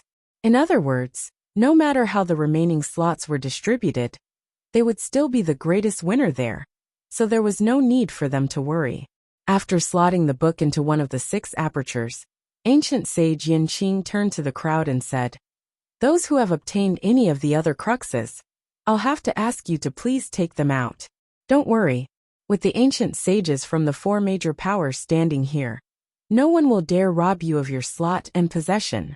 If you feel that your cultivation is lacking and would like to relinquish your slot, you can trade it for other resources. As long as it's within our means to do so, the 100 schools of philosophers will fulfill your demands." Where are the remaining cruxes? Arg, if I'd known in advance, I would have tried my best to search for the cruxes. At the very least, I would have been able to obtain at least a single slot for my power. Who would have thought that the 6 outer dimensions would play such a crucial role? Intense discussions could be heard amid the crowd. The cultivators present were glancing at one another, hoping to know where the cruxes were, and who had taken them away. Seeing that no one was stepping out from the crowd, an inconspicuous frown appeared on ancient sage Yanqing's forehead, and he continued his persuasion. Are you worried that we won't keep our promises? With so many ancient sages here, we can put our honor on the line to promise you that whatever artifact the crux is, we'll only use it to open the Prime Hall. Once the entrance to the Prime Hall opens, we'll return your possession to you. If only he had the cruxes in his possession, he would have activated the Prime Hall immediately. There would have been no need for him to waste his breath on this. At this moment, an eerie voice suddenly sounded from the otherworldly demonic tribe. I know where the cruxes of the forest dimension and desert dimension are. The person who had just spoken was none other than old geezer Yu. Ancient sage Yanqing immediately shifted his gaze over and anxiously asked, where are they? If even a single crux was missing, they would never be able to open the Prime Hall and enter its midst. In other words, the expedition would come to a standstill. It's in the hands of the lad who tamed the White Overlord's descendants. Old geezer Yu harumphed coldly. Him, ancient sage Yanqing, and the other ancient sages swiftly turned to Zhang Xian. Seeing that everyone's eyes were upon him, he could not help but scratch his head awkwardly. He was still in the midst of assessing the current situation, when old geezer Yu suddenly rooted him out. My young friend, may I ask if the cruxes of the forest dimension and desert dimension are really in your hands? Ancient sage Yanqing asked. Knowing that there was no way that he could hide it anymore, he honestly replied, I believe so. However, the cruxes of the 2 dimensions are living beings, so I'm a little skeptical as to whether they can fit into the apertures there. The crux of the forest dimension was the 5 monarchs, and the crux to the desert dimension was the tree root. Considering that both of them were living beings, how could they be stuffed into the aperture by the door? It doesn't matter whether they are living beings or not. As long as you take them out, they'll automatically fit into the aperture once they come into proximity with the Prime Hall. Ancient sage Yanqing replied. I see. Zhang Xian nodded contemplatively. With a flick of his wrist, he took out the 5 monarchs and gestured them forward. As if attracted by some kind of mysterious force, the bodies of the 5 monarchs were drawn uncontrollably toward the entrance of the Prime Hall. At the same time, their figures kept contracting until they became something similar to the round plate of a yin-yang compass. Kacha! The round plate fixed itself onto the aperture and emanated a light glow. Surprised by the happenings, Zhang Xian could not help being taken aback for a moment. Seeing that it was working, ancient sage Yanqing heaved a sigh of relief. Since you are in possession of the crux of the forest dimension, you have just won an additional slot for the Master Teacher Pavilion. If the crux of the desert dimension is still with you at the moment, you should quickly take it out as well. Zhang Xian nodded in response. With a flick of his wrist, a tree root appeared on his palm. Similar to the 5 monarchs, it was swiftly drawn to the entrance of the Prime Hall, before finally being embedded into one of the apertures. The light shrouding the entrance suddenly intensified, as if heralding the impending opening of the Prime Hall. Great! Ancient sage Yanqing nodded in agitation. We are still lacking the cruxes of the Poison Dimension, Stone Forest Dimension, and Four Seasons Dimension. May I invite those who are in possession of those cruxes to step forward and help us open the Prime Hall? His voice echoed across the square, but no one amid the crowd stepped forward. It was as if the cruxes of the 3 remaining outer dimensions had vanished without a trace.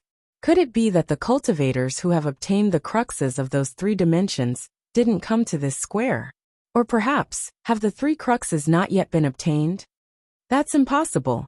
Without retrieving the cruxes, the gates of the 6 outer dimensions wouldn't have connected with one another. Seeing that no one was stepping forward, all of the ancient sages could not help but frown. Taking a deep breath, ancient sage Yanqing declared once more, allow me to reassure whoever's in possession of the cruxes that no one will make a move on you. I, Yanqing, Promise with the honor of the 100 schools of philosophers that I'll ensure your safety, and anyone who dares to make a move on you will have to suffer my wrath." By then, a seed of worry had sprouted in the depths of his mind. Things were not going well. As long as those in possession of the cruxes refused to step forward, the Prime Hall would never be opened.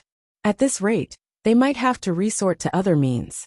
Ancient sage Yanqing was just about to make one last reassurance when Zhang Xian timidly raised his hand and said, "I think that the cruxes of the poison dimension and Four Seasons dimension might be with me as well." "They are with you? In other words, you have single-handedly obtained the cruxes of 4 outer dimensions?" Utter silence filled the surroundings. Most of those in the square had been in the 6 outer dimensions, but without any clear directions and the limitations on their flight and spiritual perception, obtaining even a single crux would have been a huge stroke of luck. Yet, the young man before them had actually obtained 4 of them. This was way too exaggerated. In the sky, the lower jaws of Zhang Hongtian and Yang Shi fell slack, nearly falling to the ground. This was a situation that they had never dreamed of. "They are all with you?" Ancient sage Yanqing's cheeks twitched in disbelief. Their 100 schools of philosophers had gone to great lengths in order to obtain just a single crux. On the other hand, this fellow had single-handedly obtained 4 of them. Was he even human? However, this worked in their favor as well. At the very least, they would be able to open the Prime Hall much faster. Zhang Xian nodded, not hiding anything at all. With a flick of his wrist, he took out the ice crystal and the koi fish. The 2 of them swiftly flew into the apertures beside the entrance of the Prime Hall, and the light radiating from the gates brightened even further. "You have single-handedly won 4 slots for the Master Teacher Pavilion," Ancient Sage Yanqing murmured with a slightly bitter look on his face. Sighing deeply, he turned to look at the crowd once more and said, "All that is left is the crux of the Stone Forest dimension. May I know who is in possession of the crux?" No one stepped forward, so the situation fell into a standstill once more. That Stone Forest dimension is filled with boulders recording cultivation techniques and battle techniques. There isn't a crux in it, is there? Indeed, I have been in the dimension for several hours, and I didn't find anything that resembles the crux of the dimension. Find authorized novels and web novel faster updates. Better experience, please click for visiting. Can you tell us what the crux of the Stone Forest dimension is supposed to be? There was a bout of commotion as the crowd turned to Ancient Sage Yanqing in seek of answers. Zhang Xian was as perplexed as the rest of the crowd. He had been to the Stone Forest dimension himself, and anyone who found the correct sequence to any one of the secret arts would be granted access to the subordinate hall. Judging from that, it did not seem like there was any crux to the dimension. So what were they supposed to be placing in the aperture? The Stone Forest dimension has no tangible crux. Its crux is the secret art that allows one to enter the Hall of Divine Crusade and claim the Stone of Divine Crusade. Ancient Sage Yanqing revealed. He seemed to be rather knowledgeable about the affairs concerning the various outer dimensions and subordinate halls. The secret art is the very crux of the dimension. Zhang Xian was taken aback. He had been feeling a little embarrassed about taking the cruxes of 4 outer dimensions for himself. But all of a sudden, he realized that he had not obtained 4 but 5 cruxes. It sure was really difficult to be low profile. How embarrassing. That's right. As long as one imprints the correct sequence of the secret art into the last aperture, the Prime Hall will open. So for the person who entered the Stone Forest dimension and comprehended its crux, I'll have to invite you to step forward, Ancient Sage Yanqing replied. Halfway through his words, he suddenly noticed a raised hand amid the crowd. Zhang Xian. Turning his gaze over, Ancient Sage Yanqing asked, "What's wrong?" At the same time, a bad premonition seemed to creep into his heart. He had an inkling what the young man was going to say and do, but the notion of it was so ludicrous that he instinctively rejected it. Cough cough. It's hard for me to say this, but it seems like the crux of the Stone Forest dimension is with me as well, Zhang Xian said with an awkward chuckle. Ancient Sage Yanqing. Zhang Hongtian. The others. Why the heck are you getting embarrassed? If anything, We are the ones who should be feeling embarrassed, alright? Of the 4 major powers and several thousand experts, we only managed to obtain 1 crux in total, whereas you obtained a total of 5 of them. All of a sudden, the crowd felt an urge to simply drop dead. Zhang Xian chuckled awkwardly for a moment longer to soothe the atmosphere before walking up to the entrance of the Prime Hall. With a tap of his finger, he imprinted the formula of the secret art into the aperture. Wang. Light burst forth from the entrance of the Prime Hall, as the entire place began to shake non-stop. With a deafening creak, the massive gates began to open, following which, a primordial aura drifted out from the interior of the Prime Hall, commanding an imposing, ancient air. Seeing that the Prime Hall had finally been opened, ancient sage Yanqing suppressed the stifled sensation in his chest and swiftly took command of the situation. Since the slots have already been confirmed, I'd like to ask the 4 major powers to select their cultivators to enter the Prime Hall. The final distribution of the slots were 7 for the 100 schools of philosophers, 6 for the Master Teacher Pavilion and major powers of the Master Teacher Continent, 1 for the otherworldly demonic tribe, and 1 for the beast tribe. This was based on the rules that they had agreed on earlier, so the otherworldly demonic tribe and beast tribe had no way of refuting the distribution of slots. Besides, whether one was able to obtain the Great Codex of Spring and Autumn or not was based heavily on luck. Numbers might not necessarily be an advantage in the Prime Hall. It did not take long for the 100 schools of philosophers, otherworldly demonic tribe, and beast tribe to select the men to enter the Prime Hall. On top of the restriction that prevented any ancient sages from entering the premises, the Prime Hall appeared to also have an age limit of 50 years old. Anyone beyond 50 would be barred by the invisible seal around the Prime Hall. Naturally, each major power chose the strongest members in their ranks who met those 2 restrictions in order to enter the Prime Hall. How do we determine the distribution of slots here? One of the ancient sages of the Master Teacher Pavilion headquarters asked. Pretty much all of the slots had been won single-handedly by Zhang Xian, so his opinion weighed a lot in determining the distribution of the slots among them. Mi Ruoxin, Zhao Ruyan Yuan Taoan, Qiqi as well. That makes up 6. Zhang Xian said contemplatively. The ancient sage nearly fainted on the spot upon hearing those words. No matter what, shouldn't you at least reserve 2 slots for the Master Teacher Pavilion? It was true that he had played a huge role in securing the slots for them, but it would not do for him to take them all away. Rest assured, I'll reserve 2 slots for you. Right, Zhengyang, Wang Ying, and Lu Chong are here too, aren't they? Where are they at the moment? I'll have to reserve 3 slots for them as well, Zhang Xian added. Considering how huge an affair the opening of the Temple of Confucius was, it was certain that Zhengyang, Wang Ying, Lu Chong, and the others would be there.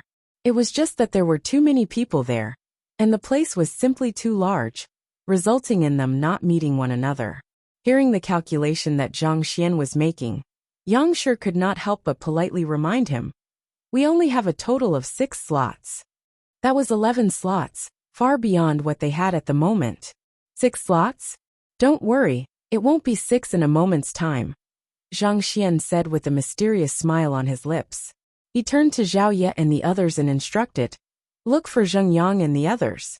Get them here as soon as possible." "Yes," Zhao Ye and the others replied, as they hurriedly took out their jade communication tokens to send messages. With the 6 outer dimensions connected with one another, it was already possible to communicate remotely. All right, since the members have already been decided, let's enter the Prime Hall. Ancient Sage Yanqing commanded imposingly. With a wave of his hand, the Prime Amulet surfaced before him once more. A surge of energy poured forth from his Prime Amulet, enveloping the various experts chosen by the 100 schools of philosophers. Yen Shui was also one of those enveloped within the surge of energy. Let's head over as well. There was only 1 slot for the otherworldly demonic tribe and the beast tribe respectively. It went without saying that they were displeased with the situation, but they knew that it would be hard for them to renegotiate this matter. Seeing that Zhang Xian and the others were still dawdling, having yet to finalize the candidates that they would send into the Prime Hall, Yin Shui harumphed coldly. Stop wasting our time and hurry up. It's fine. You don't have to wait for us. Feel free to go on ahead. We'll follow soon. Zhang Xian replied with a smile. You are telling us to enter ahead of you? Do you even understand what you are saying? Taken aback by the words Zhang Xian had spoken, Yin Shui was visibly stunned for a moment before his eyebrows knitted together. Was there something wrong with their heads? The Prime Amulet could only take 15 people into the Prime Hall in a single go. Did those fellows naively think that they would come back for them after they entered the premises? Feel free to go ahead. We'll quickly follow along once we have chosen our candidates. Zhang Xian replied affirmatively. Very well then. Scoffing deeply in his heart, Yin Shui could not be bothered to waste his breath on a fool who could not even make sense of something as simple as this. Thus, he turned around and led the group toward the towering entrance of the Prime Hall. Hula! It took an instant for them to arrive right before the seal. The Prime Amulet emanated another burst of light, shrouding the group chosen by the 4 major powers. We won't be waiting for them any longer. Let's enter. Unwilling to waste any more time, Yin Shui rushed in. Pada! Pada! Pada! An overwhelming surge of energy swept across the area. Before the group could get in, the defensive mechanism of the seal activated. In a single blast, they were sent flying into the distance, falling to the ground helplessly, and blood spurted into the air. What's going on? Everyone was stunned. Ancient sage Yin Qing's eyebrows shot up as he rushed forward anxiously to check on what had gone wrong. Why were they rejected by the seal, suffering a major backlash even before entering the Prime Hall? Those were the top geniuses of the 100 schools of philosophers. Nothing bad could be allowed to happen to them. The Prime Hall had already opened, and they had the Prime Amulet in hand. All of the criteria had been met. While he was completely baffled by the situation, Ancient Sage Yin Qing flicked his finger and sent several pills into the mouths of the injured youths. It was only after consuming those pills that those from the 100 schools of philosophers finally felt themselves recovering a little. The fact that the seal in front of the Temple of Confucius was able to fend off an ancient sage was enough to show how powerful it was. If not for Kong Shi's benevolence, they could have died. Even ancient sages were no exception to the rule. Of course, if the seal did not boast such prowess, the ancient sages could simply have banded together to forcefully destroy the seal. They would not have had to waste their breath. Perhaps the Master-Teacher Pavilion and the 100 schools of philosophers might still be a little hesitant due to their deference toward Kong Shi. But those from the otherworldly demonic tribe and beast tribe would not have been so reserved. Looking at the recovering crowd, ancient sage Yin Qing turned to Yin Shui and asked with a deep frown, why did they suffer a backlash from the seal? As one of the people in question, he thought that Yin Shui should know what was going on. Old ancestor. Yin Shui hesitated for a moment before saying, it seems like the Prime Amulet is insufficient for us to pass through the seal. Previously, he had been able to enter the Apricot Pavilion by utilizing Yuan Tao's bloodline. At the very least, he had been able to pass through the seal without suffering any backlash. However, when he tried to enter the Prime Hall, he had vaguely gotten the feeling that the Prime Amulet was nothing more than a flimsy piece of paper, providing no protection from the seal at all. It's insufficient for us to pass through the seal? Ancient sage Yin Qing frowned.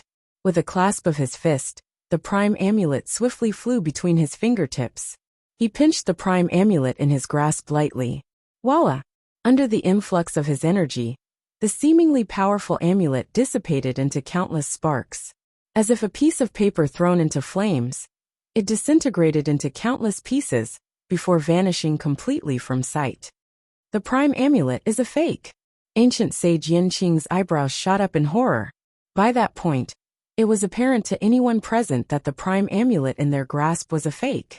Otherwise, how could a treasure specially forged by Kong Shi possibly be reduced to dust so easily with just a light pinch? After all of the commotion that he had stirred up, who could have thought that the Prime Amulet in his possession would actually be a fake? At that instant, he felt as if someone had bestowed him with several crisp slaps, leaving him with a burning sensation on his cheeks. To think that the 100 schools of philosophers would actually make such a huge mistake. Everyone fell completely silent, unable to suppress his rage anymore. Ancient sage Yin Qing spat at Yin Shui with a hint of coldness in his voice. Are you sure that you acquired this amulet from the Master Teacher Continent's White Creek Mountain? If the prime amulet was truly acquired from the ancient domain left behind by ancient sage Ran Qiu, there should have been no way that it was false. There's no doubt about it. I definitely acquired it from there. Yin Shui nodded as he explained himself agitatedly. All of a sudden, he froze for a moment before exclaiming, "Wait a moment.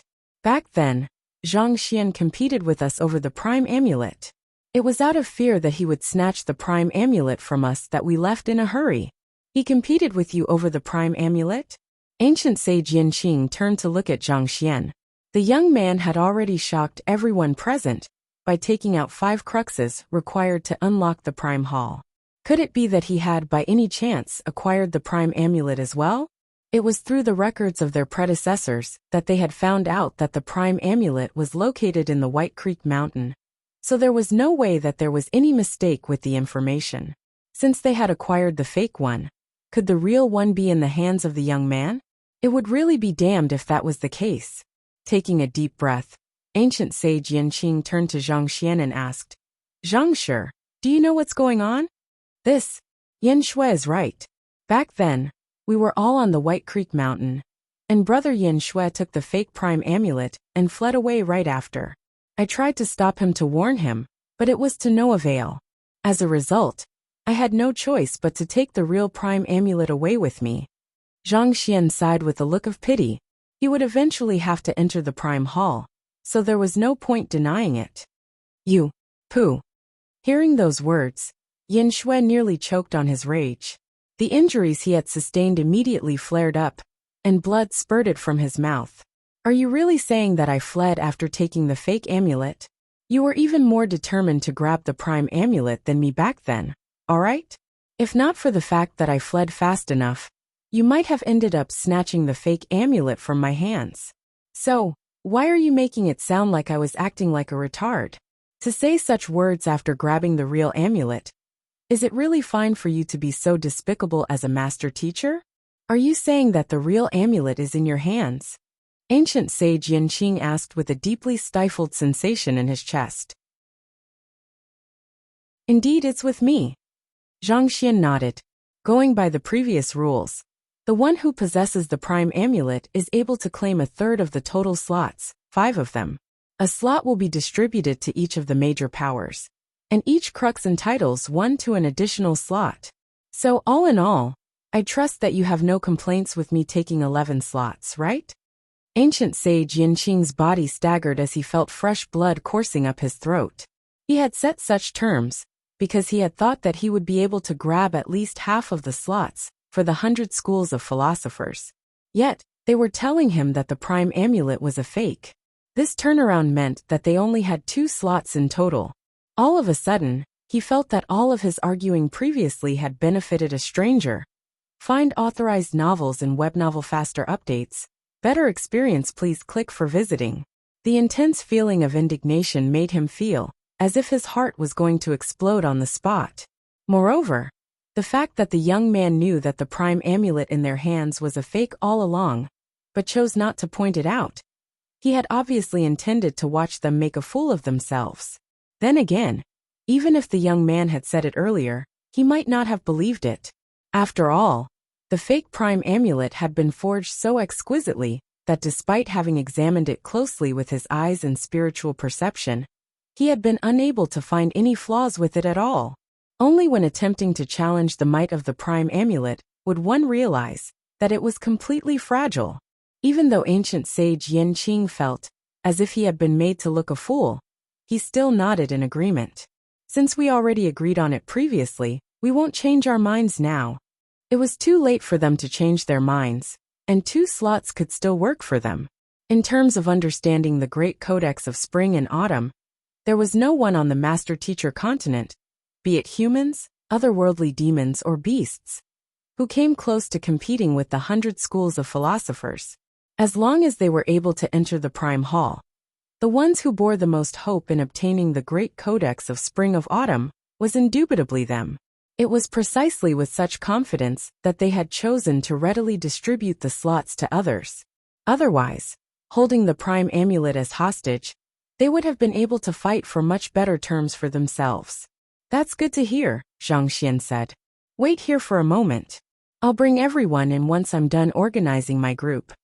The ancient sages of the Master-Teacher Pavilion were shocked by the turn of events as well. They never would have thought that things would suddenly turn so favorable for them. They could not help but direct curious gazes toward the young man who had made all of that happen. It was one thing for that young master-teacher to single-handedly obtain the cruxes of 5 outer dimensions, but to think that he would actually be resourceful enough to acquire even the prime amulet itself, thus outdoing even the 100 schools of philosophers. When did such an incredible figure appear in the Master-Teacher Pavilion? We have to proceed carefully, Yang Shi advised Zhang Xian worriedly. The others might attempt to pull something off after seeing that the situation is so skewed in our favor. As descendants of the 100 schools of philosophers, it was unlikely that ancient sage Yan Qing and the others would go against their principles within the sacred temple of Confucius. However, nothing was certain given that the Great Codex of Spring and Autumn was at stake. Not to mention, the otherworldly demonic tribe and beast tribe were waiting patiently for a chance to strike. There was no doubt that they would attempt to pull something off if a window of opportunity surfaced. Knowing what Yang Shi was worried about, Zhang Hongtian harumphed coldly. They won't make a move for the time being. Only those beneath the sempiternal realm are able to enter the prime hall and subordinate halls. No matter who acquires the Great Codex of Spring and Autumn, he won't have the strength to assimilate it. They will have no choice but to bring the Great Codex of Spring of Autumn out. Once the artifact is brought out of the prime hall, that will be when the true fight starts. As important as the slots seem to be, all it does is lend credibility to one's possession of it. In the end, it still boils down to the prowess of the ancient sages to determine the final allocation of the Great Codex of Spring and Autumn. That's true. The other ancient sages of the Master-Teacher Pavilion fell silent. What Zhang Hongtian had said was the simple truth.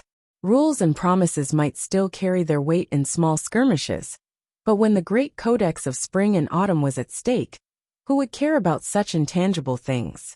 It went without saying that the otherworldly demonic tribe and beast tribe had not given up on the codex. The reason that they had not complained despite only being allocated a single slot was because there was no need for them to do so. As long as one of their personnel got in, they would have an eye within the prime hall. With that, they would be able to uncover who had successfully obtained the Great Codex of Spring and Autumn and attempt to snatch it once that person left the premises.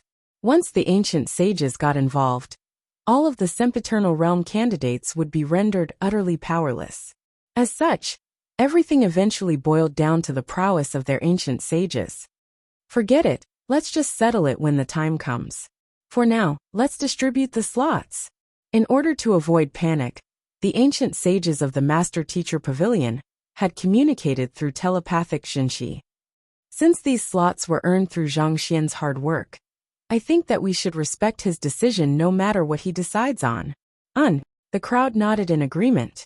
As ancient sages, given that they had contributed nothing toward acquiring those slots, they felt too embarrassed to impose any demands on Zhang Xian. Zhaoye walked over to Zhang Xian and informed him telepathically, "Teacher, I am unable to contact Zheng Yang and the others. However, based on the accounts of those who have met them, it seems like they have encountered their own fortuitous encounters. They are currently in those minor dimensions and are unable to leave at the moment, so I don't think they'll be able to make it here anytime soon."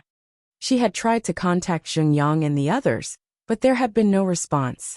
So, she had tapped into her information network as the court chief of the Glacier Plain Court. And fortunately, she had managed to uncover some intelligence regarding them. After all, those juniors of hers were no longer nobodies whom one could simply overlook. They had already become renowned powerhouses of the Master-Teacher continent. They won't be able to make it here anytime soon? Zhang Xian repeated with a frown. Waving his hand lightly, he said, "Forget it. I'll ensure that they don't miss out on anything even if they don't enter the prime hall. So it doesn't matter whether they enter the premises or not." It went without saying that Zhang Xian would distribute whatever he obtained from the prime hall among his students, regardless of whether they were with him at the time or not. This was similar to how he had given one of the Bodhi fruits to Yuan Tao even though he did not enter the Hall of Lull. As long as he was around, he would make sure that his students got a share of everything good within the prime hall. "Teacher, I don't think that I'll be able to enter either. My body has already reached the level of an ancient sage, and I can feel a powerful repulsion from the seal of the prime hall. Even with the prime amulet, it doesn't seem likely that I'll be able to bypass the seal," said Yuan Tao walking over. "I see." Zhang Xian nodded contemplatively. Even though Yuan Tao had not successfully achieved a breakthrough to ancient sage, there was no doubt that his physical body had reached a level comparable to ancient sages. At the very minimum, he could already be considered as a half-ancient sage. Due to this, it was little surprise that he was being repelled by Kong Shi's seal. "So there's only me, Ruoxin, Zhaoye Ruyan, and Qiqi at the moment. Adding up the other two from the Master-Teacher Pavilion, there will only be 7 of us." Zhang Xian quickly calculated in his heart. "That means that we still have 4 additional slots." Zhang Xian took a look at the crowd among the Master-Teacher Pavilion, and he swiftly shook his head. It was not that he looked down on those geniuses, but it was likely that they would not be able to do much even if he gave those slots to them. In the end, the slots would only go to waste. "How is it? Have you chosen your personnel yet?" Seeing that Zhang Xian was still deep in thought after such a long time, ancient sage Yinqing urged him with a slight hint of impatience in his tone. "I have already chosen the people whom I want to bring with me. However, I think there's no particular reason for us to use so many slots, so I have decided that I'll auction the 4 of the slots that we have. Feel free to bid for them, and the slot will go to the one who bids the highest. How does that sound?" Zhang Xian announced as he shot a sweeping gaze at the other 3 major powers. "He's intending to auction the slots? Is that fellow off his rockers? Everyone is trying to claim those slots for themselves, but he's actually intending to sell them off just like that? Is this for real? We might be able to get a chance to enter the prime hall." A huge commotion broke out amid the crowd. The announcement that they had just heard was simply too flabbergasting. Not only were the ancient sages of the other 3 powers stunned, even the ancient sages of the Master-Teacher Pavilion also felt a little lightheaded from the abrupt declaration. It had not been to claim so many slots, and this was an extremely advantageous situation for them. Yet, that young man was actually thinking of auctioning them off. Was it really good for him to do this? This is a little. One of the ancient sages could not take it any longer, so he opened his mouth in hopes of dissuading Zhang Xian from his reckless move.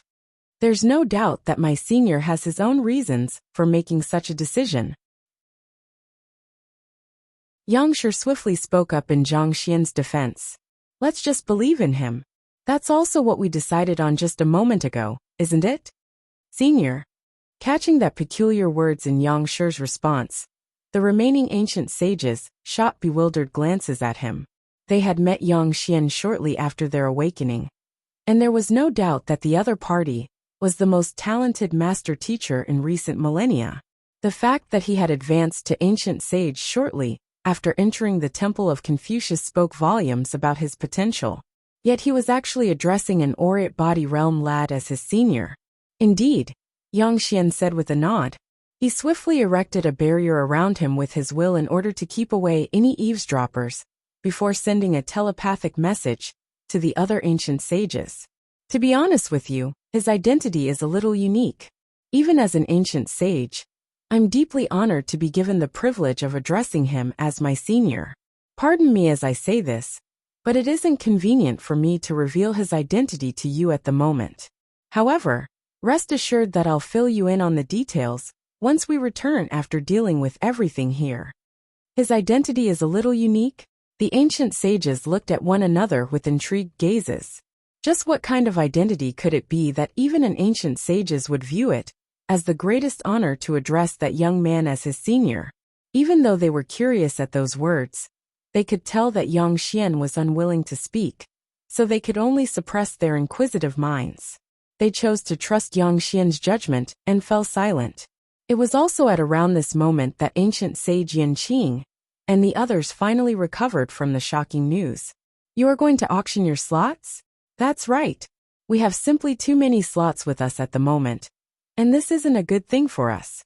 For one, being the dominant party will easily draw the envy and fury of others.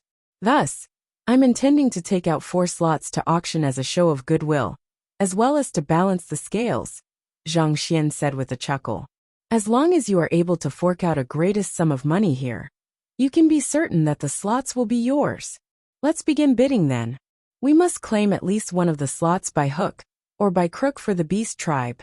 Hearing that it was possible to obtain the slots through an auction, the ancient sages of the 3 powers glanced at one another before nodding.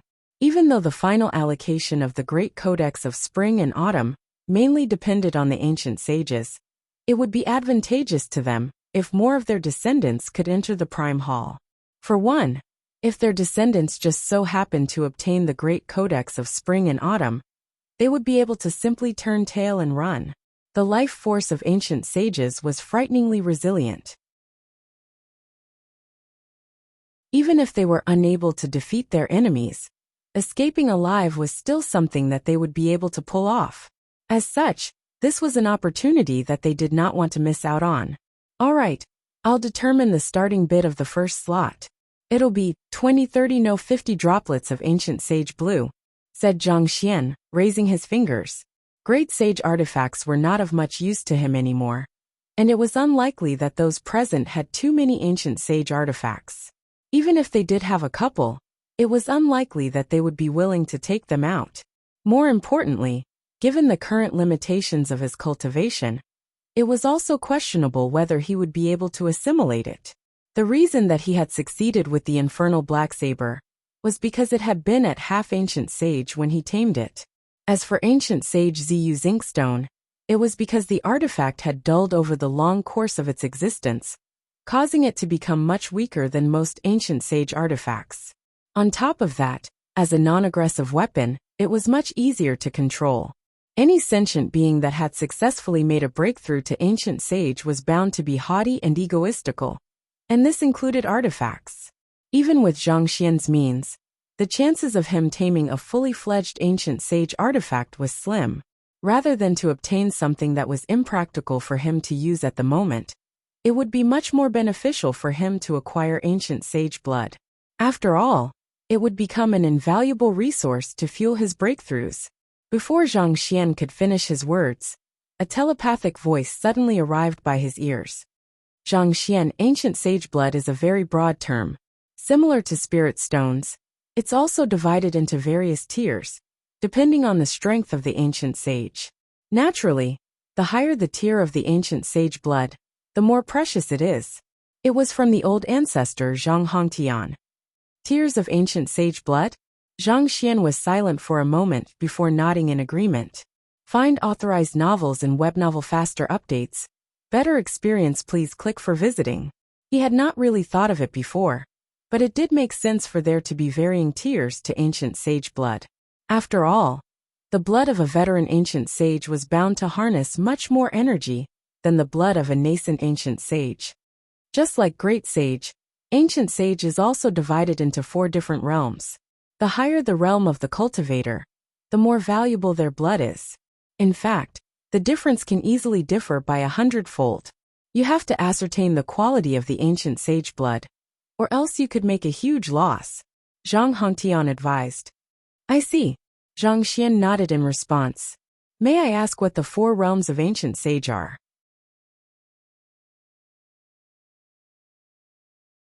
The realms have never been officially fixed, but there's a standardized way of classifying the strength of an ancient sage through their difference in strength and special characteristics. I think you should be able to use it as a reference, Zhang Hongtian said. After achieving a breakthrough to ancient sage, a cultivator will be able to pass down the unique traits of their bloodline to their descendants, similar to our Zhang clan.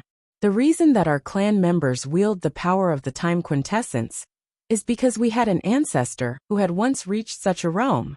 As such, the term used for the first realm is bloodline continuance. This serves as an indicative sign as to whether one has achieved a breakthrough to ancient sage yet or not. Bloodline continuance. Zhang Xian repeated the term as he nodded in response. That did make sense. Most likely, Yuan Tao, the infernal black saber, and Vicious were at this realm.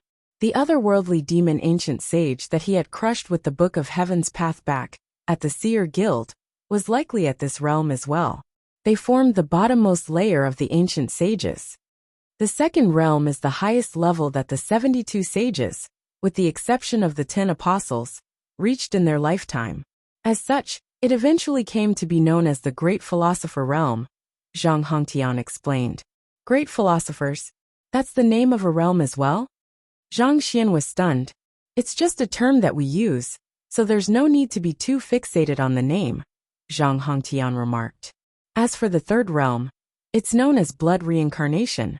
As long as those who have reached this realm haven't come to the end of their lifespan yet, even if one severs their head and minces their body, they will still be able to come back to life with a single droplet of blood. It's because I have reached this realm as well that I was able to survive much longer than the other ancient sages, and am able to stand my ground against them. Zhang Xian widened his eyes in surprise. Until that moment, he had thought that all ancient sages were capable of blood reincarnation. But it seemed like that had been a misunderstanding on his part. Those who were able to pull off blood reincarnation were the top existences, even among the ancient sages. What about the final realm? The final realm is a level that no one on the master-teacher continent or 100 schools of philosophers, other than Kong Shi, has been able to reach. It's said that a person who has reached the final realm will be able to shatter the void, similar to how an envoy of the immortals tears through space to descend to the mortal world. As such, the final realm is known as Dimension Shatterer, or Immortal's Envoy.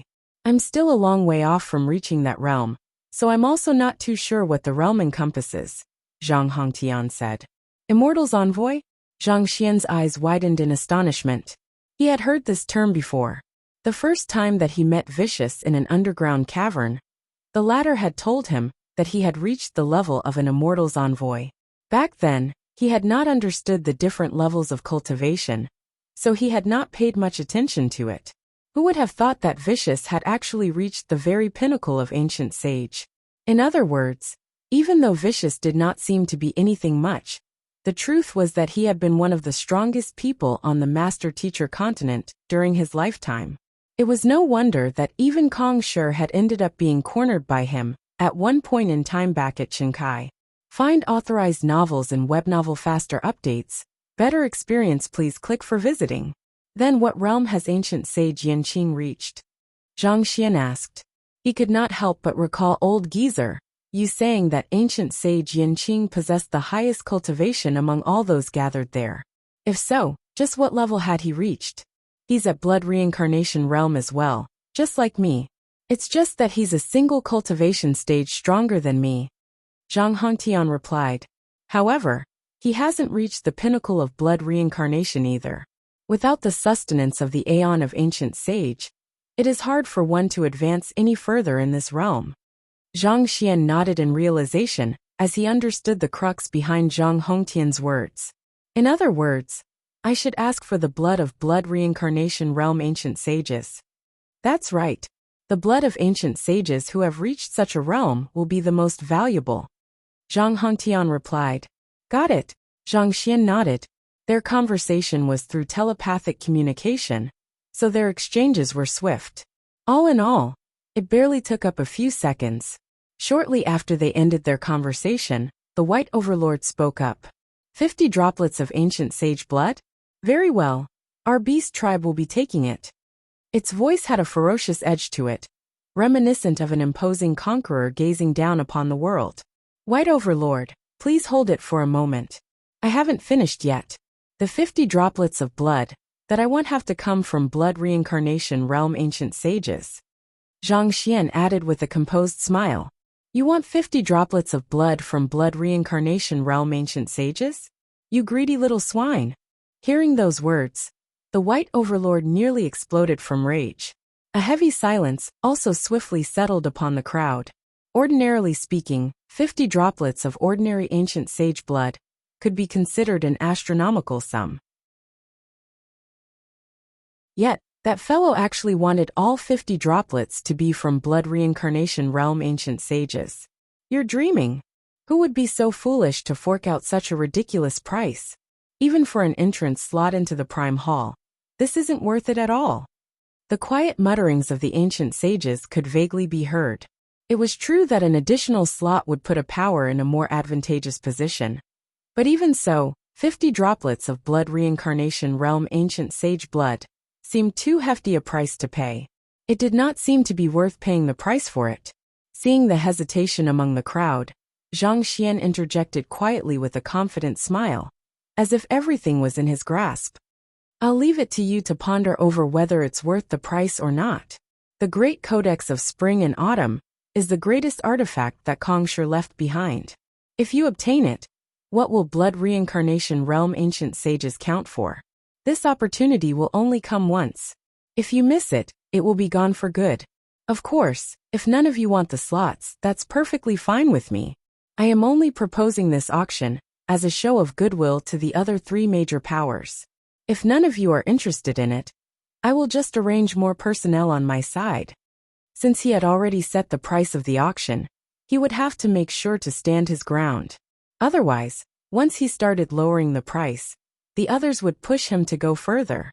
The crowd fell silent after hearing Zhang Xian's words. It was true that the blood droplets of blood reincarnation realm ancient sages were invaluable. But the value of the Great Codex of Spring and Autumn was immeasurable.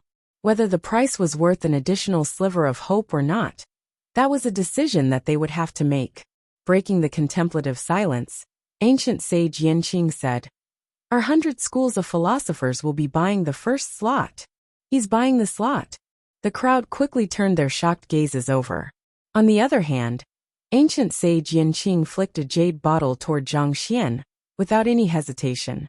Catching the jade bottle, Zhang Xian pried open the lid, and a gush of energy immediately flowed out from within. All in all, there were 50 droplets of ancient sage blood. He shot a glance at Zhang Hongtian, and saw a slight nod from the latter. That was verification that the blood droplets were indeed from blood reincarnation realm ancient sages.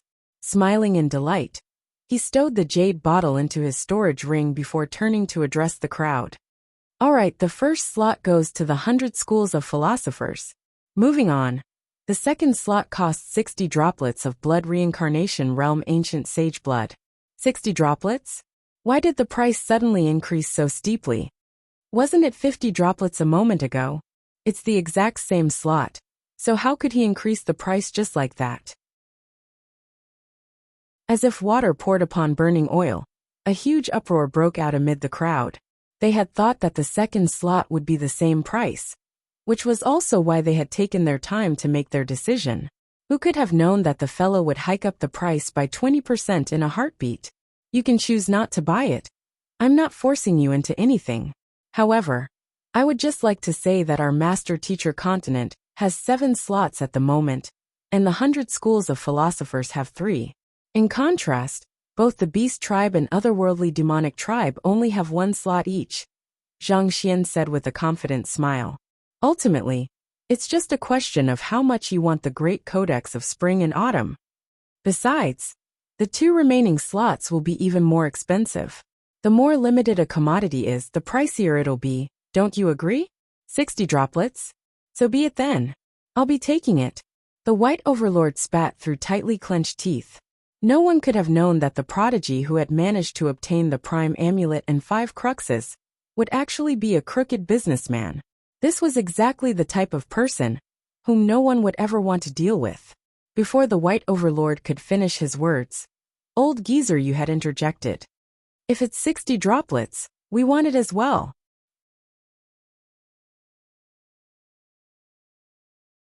Old Geezer you, are you intending to fight with me over the slots? Enraged by Old Geezer you's actions, the White Overlord's hair stood on end, as if preparing to pounce on the other party. 60 droplets of blood reincarnation realm ancient sage blood far exceeded the price it was willing to pay. It was with great difficulty that it had chosen to pay this price. And yet, someone actually wanted to fight with it over the slot. Intolerable. Find authorized novels in Webnovel faster updates. Better experience, please click for visiting. Like the young man has said, it's an auction. It's a fair competition, isn't it? Old geezer, you scoffed coldly.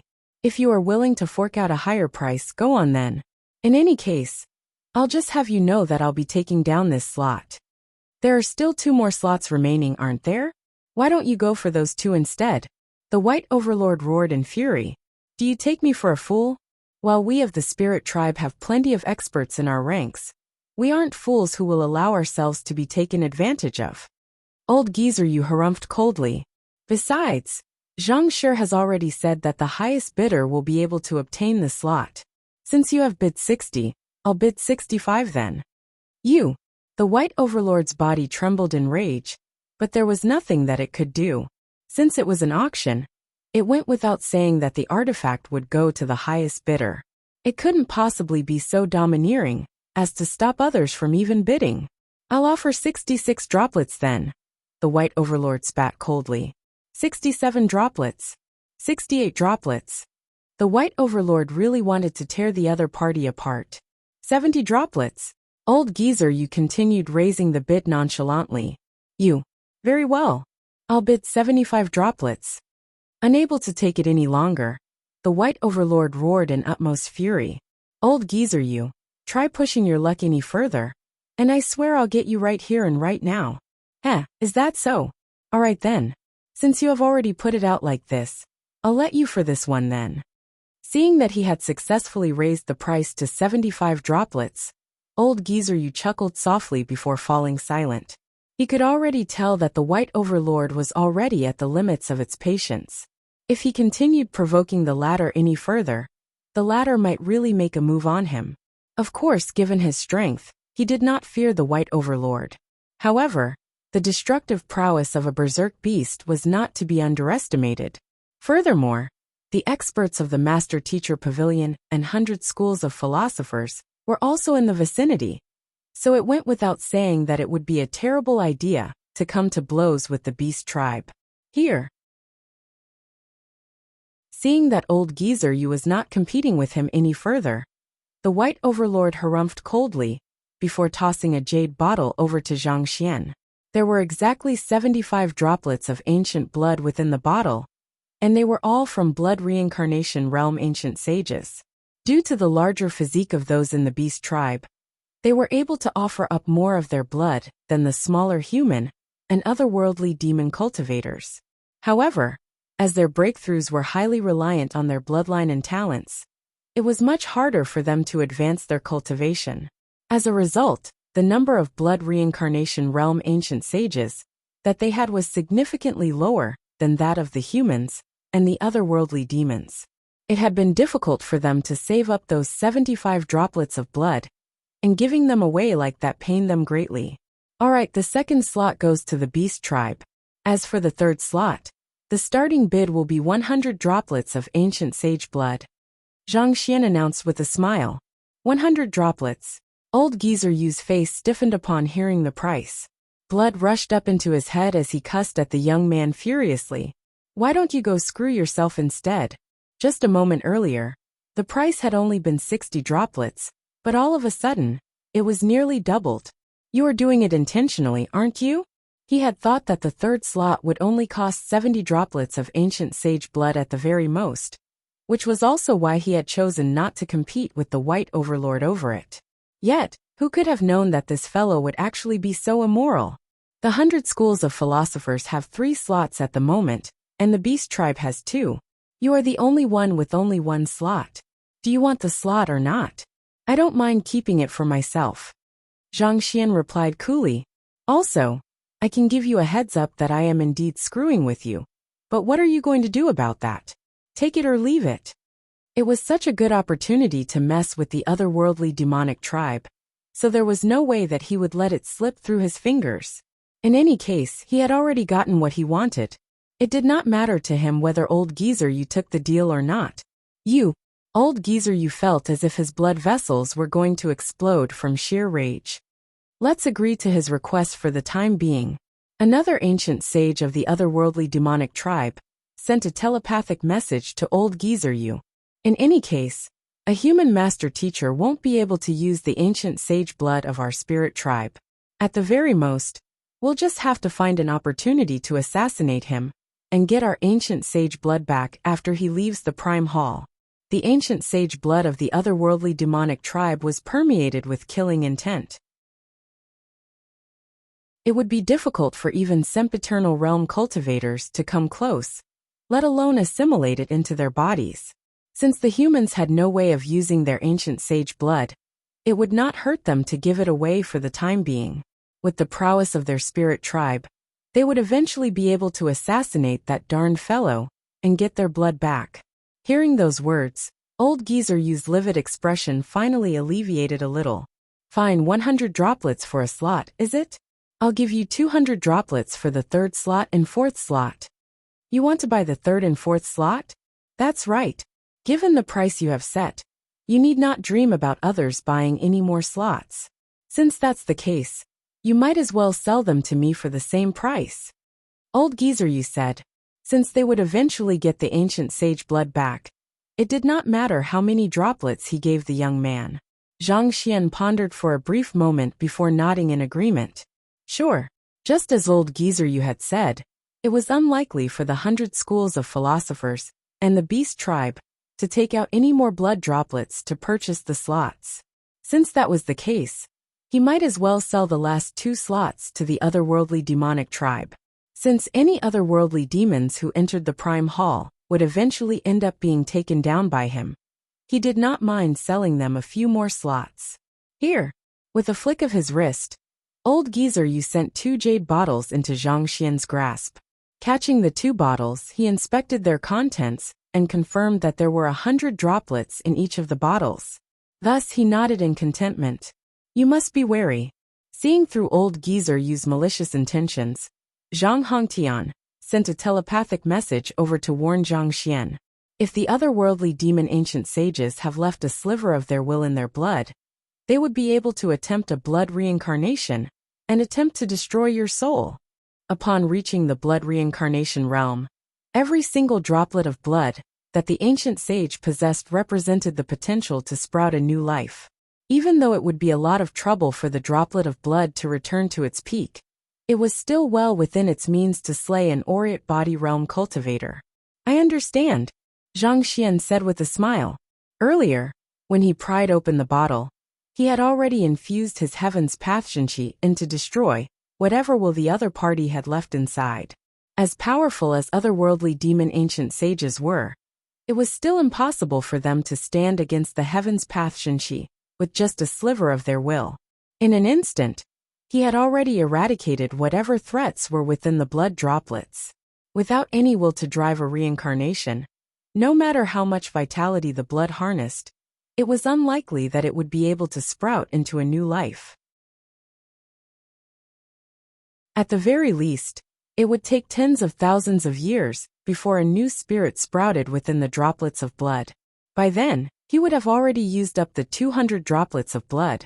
If you face any difficulty dealing with the blood droplets, I'll be able to help you, Zhang Hongtian said.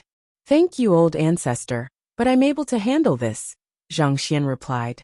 Seeing that all of the slots had been distributed, ancient sage Yanqing stood forward and announced, since all of the slots have been distributed, let's prepare to set off. Zhang Xian nodded in agreement.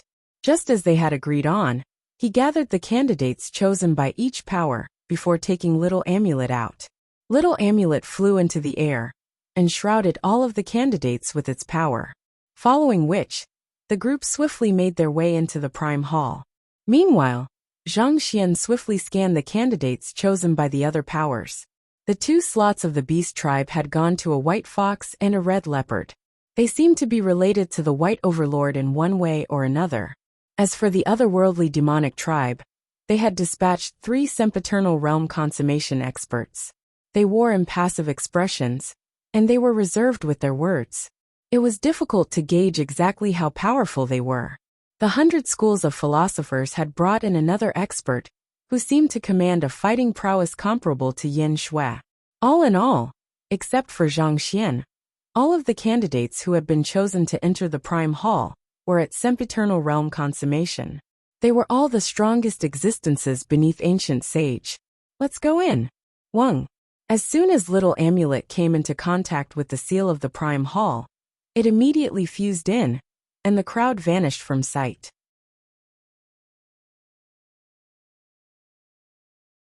Seeing that the crowd had vanished, ancient sage Yin Qing turned to the master teachers behind him and telepathically ordered, "Prepare for battle." The master teachers nodded in response to his words. All of them had grim expressions on their faces. As soon as their descendants left the Prime Hall, the battlefield would be passed on to them. Seeing that the ancient sages of the 100 schools of philosophers were huddled tightly together, seemingly ready to battle at any moment, the ancient sages of the other 3 powers also quickly got into formation, ready to make a move at any moment. "Yang Shi, I'll need you to arrange for those who haven't reached ancient sage to leave this area," Zhang Hongtian instructed. Yes, knowing that any great sage cultivators who remained in this area would only become meaningless sacrifices in this battle, he quickly made his way over to Ren Qingyuan's side and issued some instructions. From that point onward, it would be the battlefield of the ancient sages. Thus, the cultivators of the Master-Teacher Pavilion and the 100 schools of philosophers began making their retreat. Similarly, the great sage cultivators of the otherworldly demonic tribe and beast tribe also began making their retreat. Soon enough, only the 20 or so ancient sages were left within the massive square, staring at one another tensely. It was a very fragile moment of peace that they were maintaining. Once the great codex of spring and autumn emerged, this peace would shatter into countless fragments, and a battle of unbelievable proportions would break out. It might seem like there were a lot of ancient sages in the square, but they were already the final powerhouses in the world. Who knew how many of them would be able to remain alive at the end of this conflict? "Zhang Shi, this is something that my senior entrusted to me earlier. He told him to relay it to you." While the ancient sages were eyeing one another tensely, Yang Shi walked over to Zhang Hongtian's side and passed him a jade token. "Zhang Xian told you to give this to me?" Knowing that the senior, whom Yang Shi was talking about, referred to the descendant known as Zhang Xian, Zhang Hongtian was stunned for a moment. He reached out to take the token and lightly tapped his finger on it, following which, he felt information surging into his consciousness. "This is the flaws in old Geezer Yu's cultivation?" Zhang Hongtian narrowed his eyes in shock. The information that he had just received detailed the various weaknesses and loopholes in the battle techniques that old Geezer Yu practiced. All in all, there were over 30 of them. As long as he exploited even a single one of them properly, he would be able to slay old Geezer Yu once and for all. How did he manage to gather such crucial information? Zhang Hongtian's first thought was that the information was nonsensical. After all, if it was that easy to uncover the flaws in an ancient sage's battle techniques, they would not have been such difficult opponents to deal with. However, as he simulated those flaws in his mind based on his 100 or so clashes with old Geezer Yu in the past, he swiftly realized that they were indeed true. There was no stronger weapon that he could hope for to deal with old Geezer Yu other than this. It was a well-known fact that it was nigh impossible to slay a blood reincarnation realm ancient sage, unless another blood reincarnation realm ancient sage laid out an all-encompassing trap to corner them. Of course, that was easier said than done.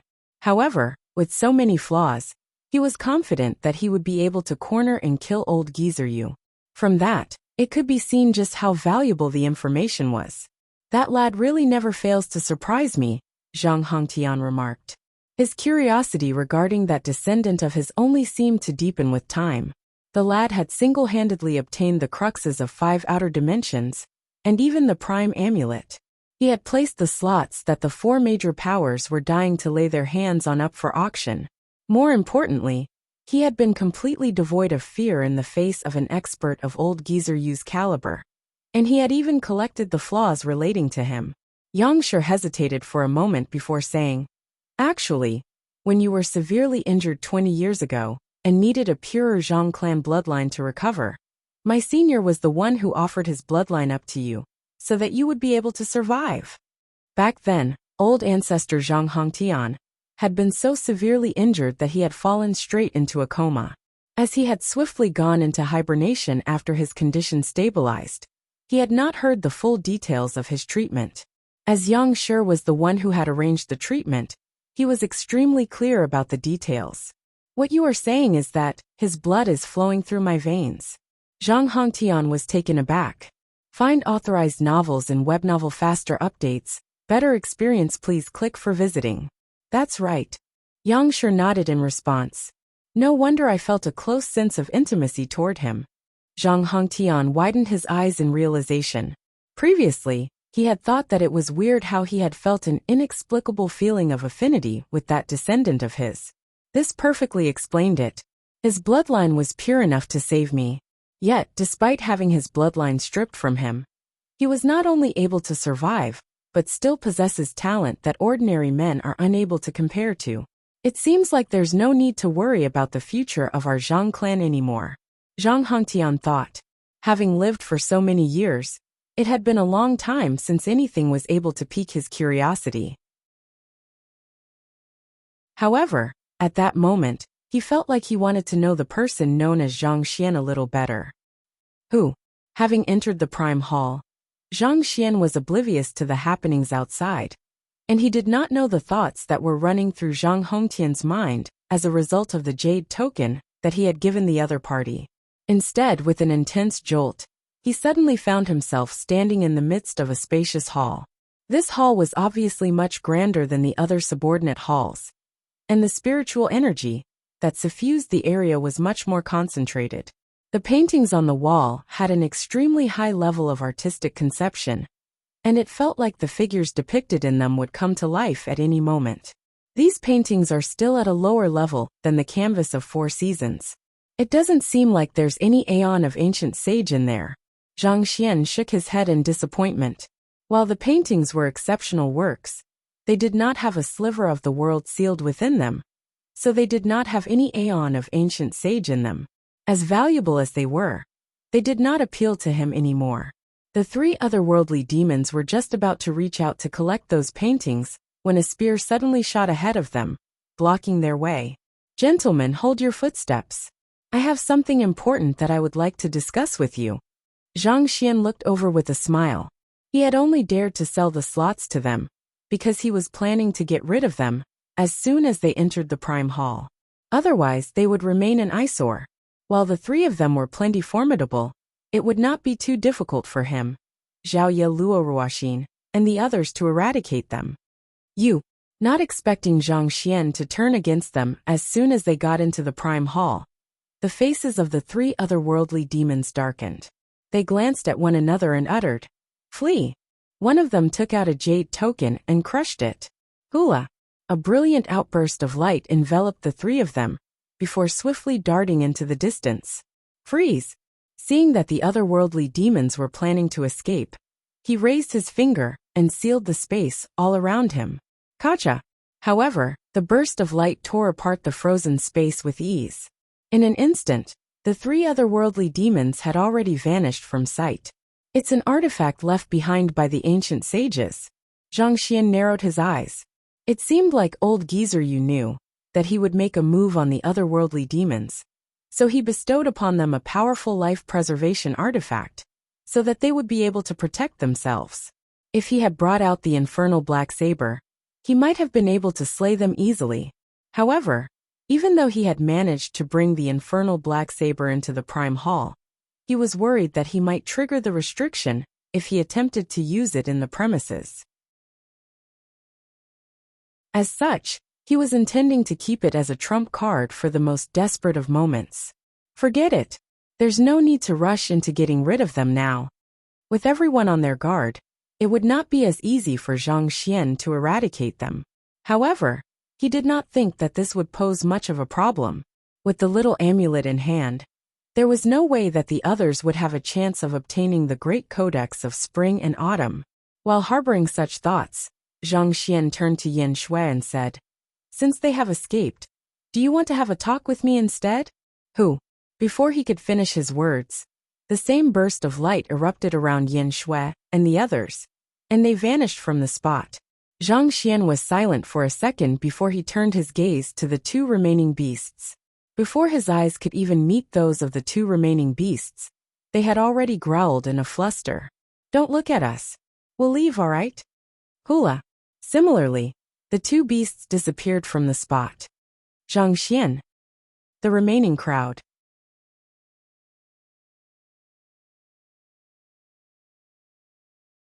Forget it. Zhang Xian was rendered speechless by their reactions. He did not think that those fellows would flee so quickly, as if he was some kind of frightening monster. It was true that he had intended to get rid of the otherworldly demons.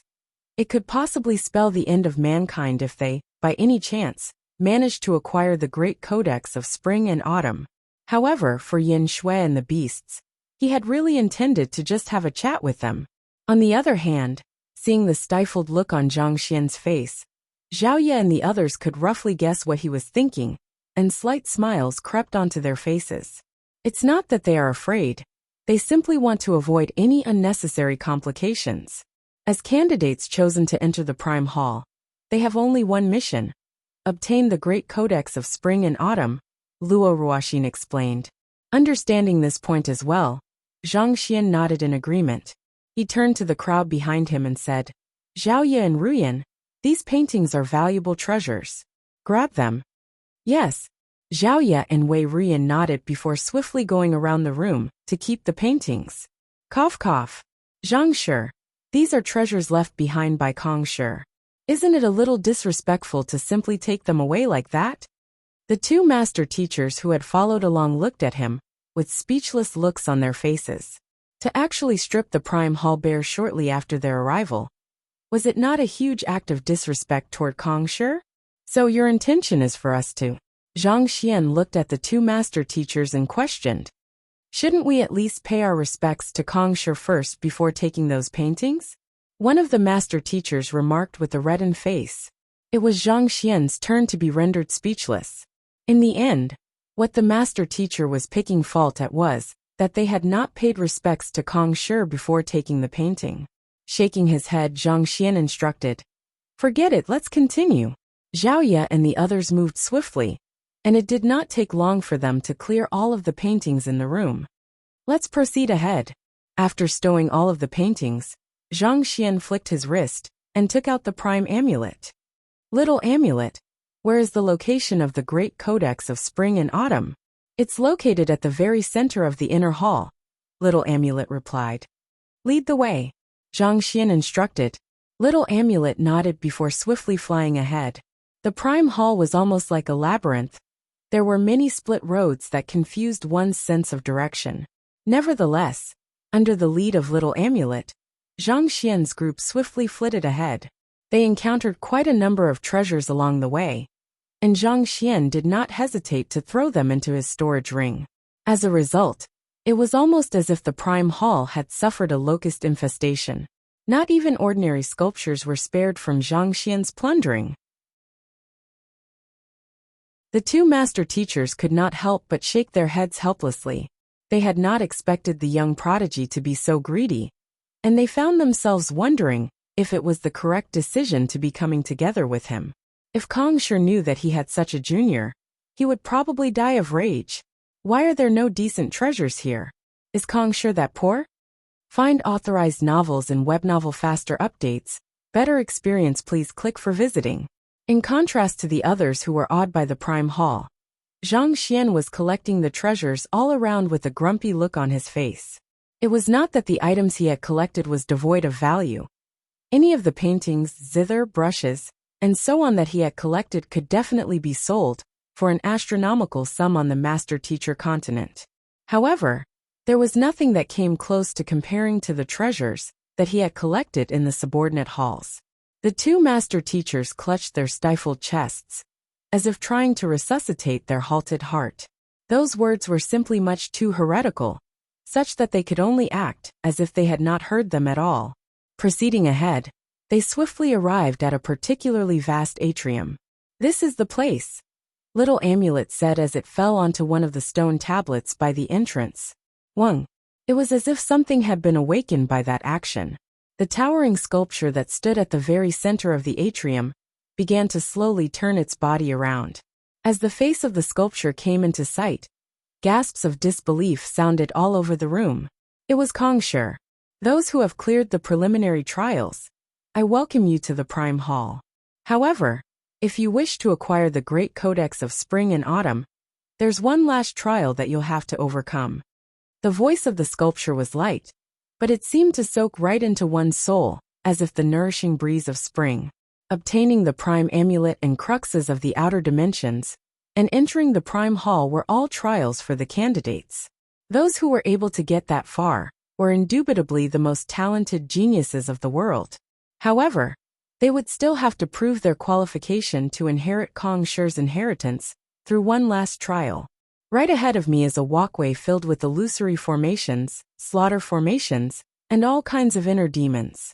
If you are able to overcome it and walk to the end of the walkway, you'll find the Great Codex of Spring and Autumn within your reach, and you'll gain a chance to assimilate it. Even if you are unable to succeed, rest assured that you won't face any danger. However, you'll be teleported out of the Prime Hall, and you won't have another chance to gain my heritage. As the sculpture spoke, it raised its finger and pointed in front of it. Zhang Xian turned to look, and saw that there was a walkway at the center of the atrium. It seemed to extend into the distant horizon, almost as if there was no end to it. Each person only has one attempt. You can choose to head there alone or together. There's no restriction on how many people can challenge the walkway at once, the sculpture explained. Zhang Xian turned to Little Amulet and asked, "How does the walkway work?" In the brief look that he had taken at the walkway, everything appeared completely normal to him. He could not find any traces of formations or the like in it. If so, it was likely that the trial was on an entirely different level than what he had encountered previously. This was specially left behind by Kongshi to test later generations. "I'm not too sure about the details," Little Amulet replied awkwardly. "All right then." Knowing that it was within Little Amulet's blood to become utterly useless during crucial moments, Zhang Xian shook his head and sighed deeply. Activating his Eye of Insight, he took another look at the walkway. However, he was still unable to discover anything. There were no energy disturbances within the walkway at all. "Teacher, I'll give it a try first," Xiaoya said as she stepped forward. "Be careful." Even though the Kongshi sculpture had said that there would be no danger, Zhang Xian still could not help but worry a little. Xiaoya nodded. She walked up to the walkway, and without any hesitation, she took a step into it. Wang! A white ray of light descended upon Xiaoya, causing her to freeze on the spot. It seemed like she had been cast under some kind of illusion, rendering her immobile. Some time later, a cold aura burst forth from her body. In an instant, she suddenly seemed to have become the monarch of the ice, and powerful energy raged around her, threatening to tear down the entire walkway. Unfortunately, even though Xiaoya was powerful, the walkway was even more so. No matter how powerful the attacks that she threw toward the walkway were, they did not faze it in the least. After looking for a moment, Luo Ruoxin suddenly remarked, "It seems like Xiaoya's purine body has been activated once more." Zhang Xian quickly took a closer look at Xiaoya, and he found that the latter was indeed growing stronger by the moment. By that point, she was just a single step away from reaching Ancient Sage, and it seemed like she was ready to achieve a breakthrough at any moment. Shrouded by the icy aura of the purine body, she looked like a proud goddess commanding an imposing presence, graceful and eye-catching. Every move that she made seemed to be in harmony with the world, bringing out indescribable elegance in her actions. As time ticked by, her unique constitution was gradually being awakened further, becoming even more wholesome than before. Just as Zhang Xian was just about to take a closer examination to determine the source behind Xiaoya's sudden awakening, another ray of light suddenly shrouded the latter, following which, she vanished from the spot, as if someone had teleported her away. Failed. Kongshi's voice filled the atrium. "She failed." Zhang Xian was taken aback for a moment before nodding in realization. The sculpture had said earlier that those who failed the trial would be teleported right out of the Prime Hall. From the looks of it, it seemed like Xiaoya had been teleported away. Teacher, allow me to go next. Seeing that her senior had been teleported away, Wei Ruyan stepped forward and volunteered herself. Just like Xiaoya, she swiftly plunged into the midst of an illusion. As time went by, her unique constitution began to further awaken, and concentrated poison aura drifted around her. At the same time, her cultivation surged furiously as well. While she did not manage to achieve a breakthrough to ancient sage, there was a transformative advancement in the quality of her zhenqi. It seemed like she was only a single step away from overcoming her bottleneck. However, before she could do so, she was teleported out of the Prime Hall as well. Following which Luo Qiqi and the other two master teachers also volunteered to head over. Zhang Xian pondered for a moment before saying, "Let's go together."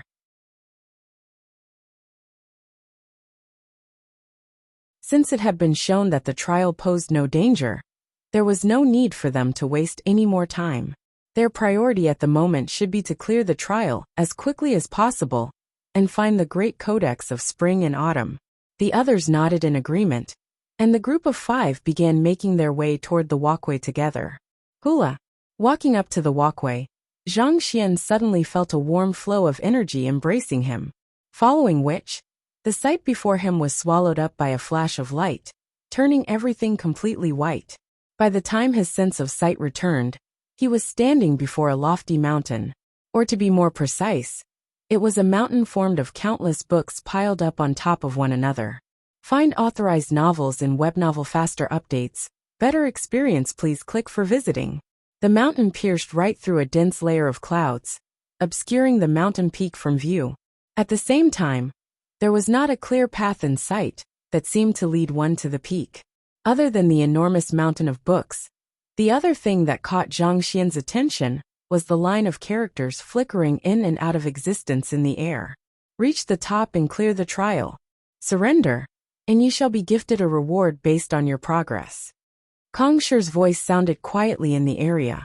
I see, Zhang Xian mumbled under his breath as he took a deep breath. Even though everything before him appeared to be incredibly lifelike, judging from what had happened to Xiaoya and Wei Ruyan earlier, it was likely that they were in an illusion. In other words, his physical body was still in the walkway. It was only his consciousness that had been transported to this humongous mountain of books. Focusing his attention, Zhang Xian began driving his zhenqi through his body before leaping up. Contrary to his expectations, instead of soaring into the air, he plummeted back to the ground. It seems like I won't be able to rely on flight to get to the top.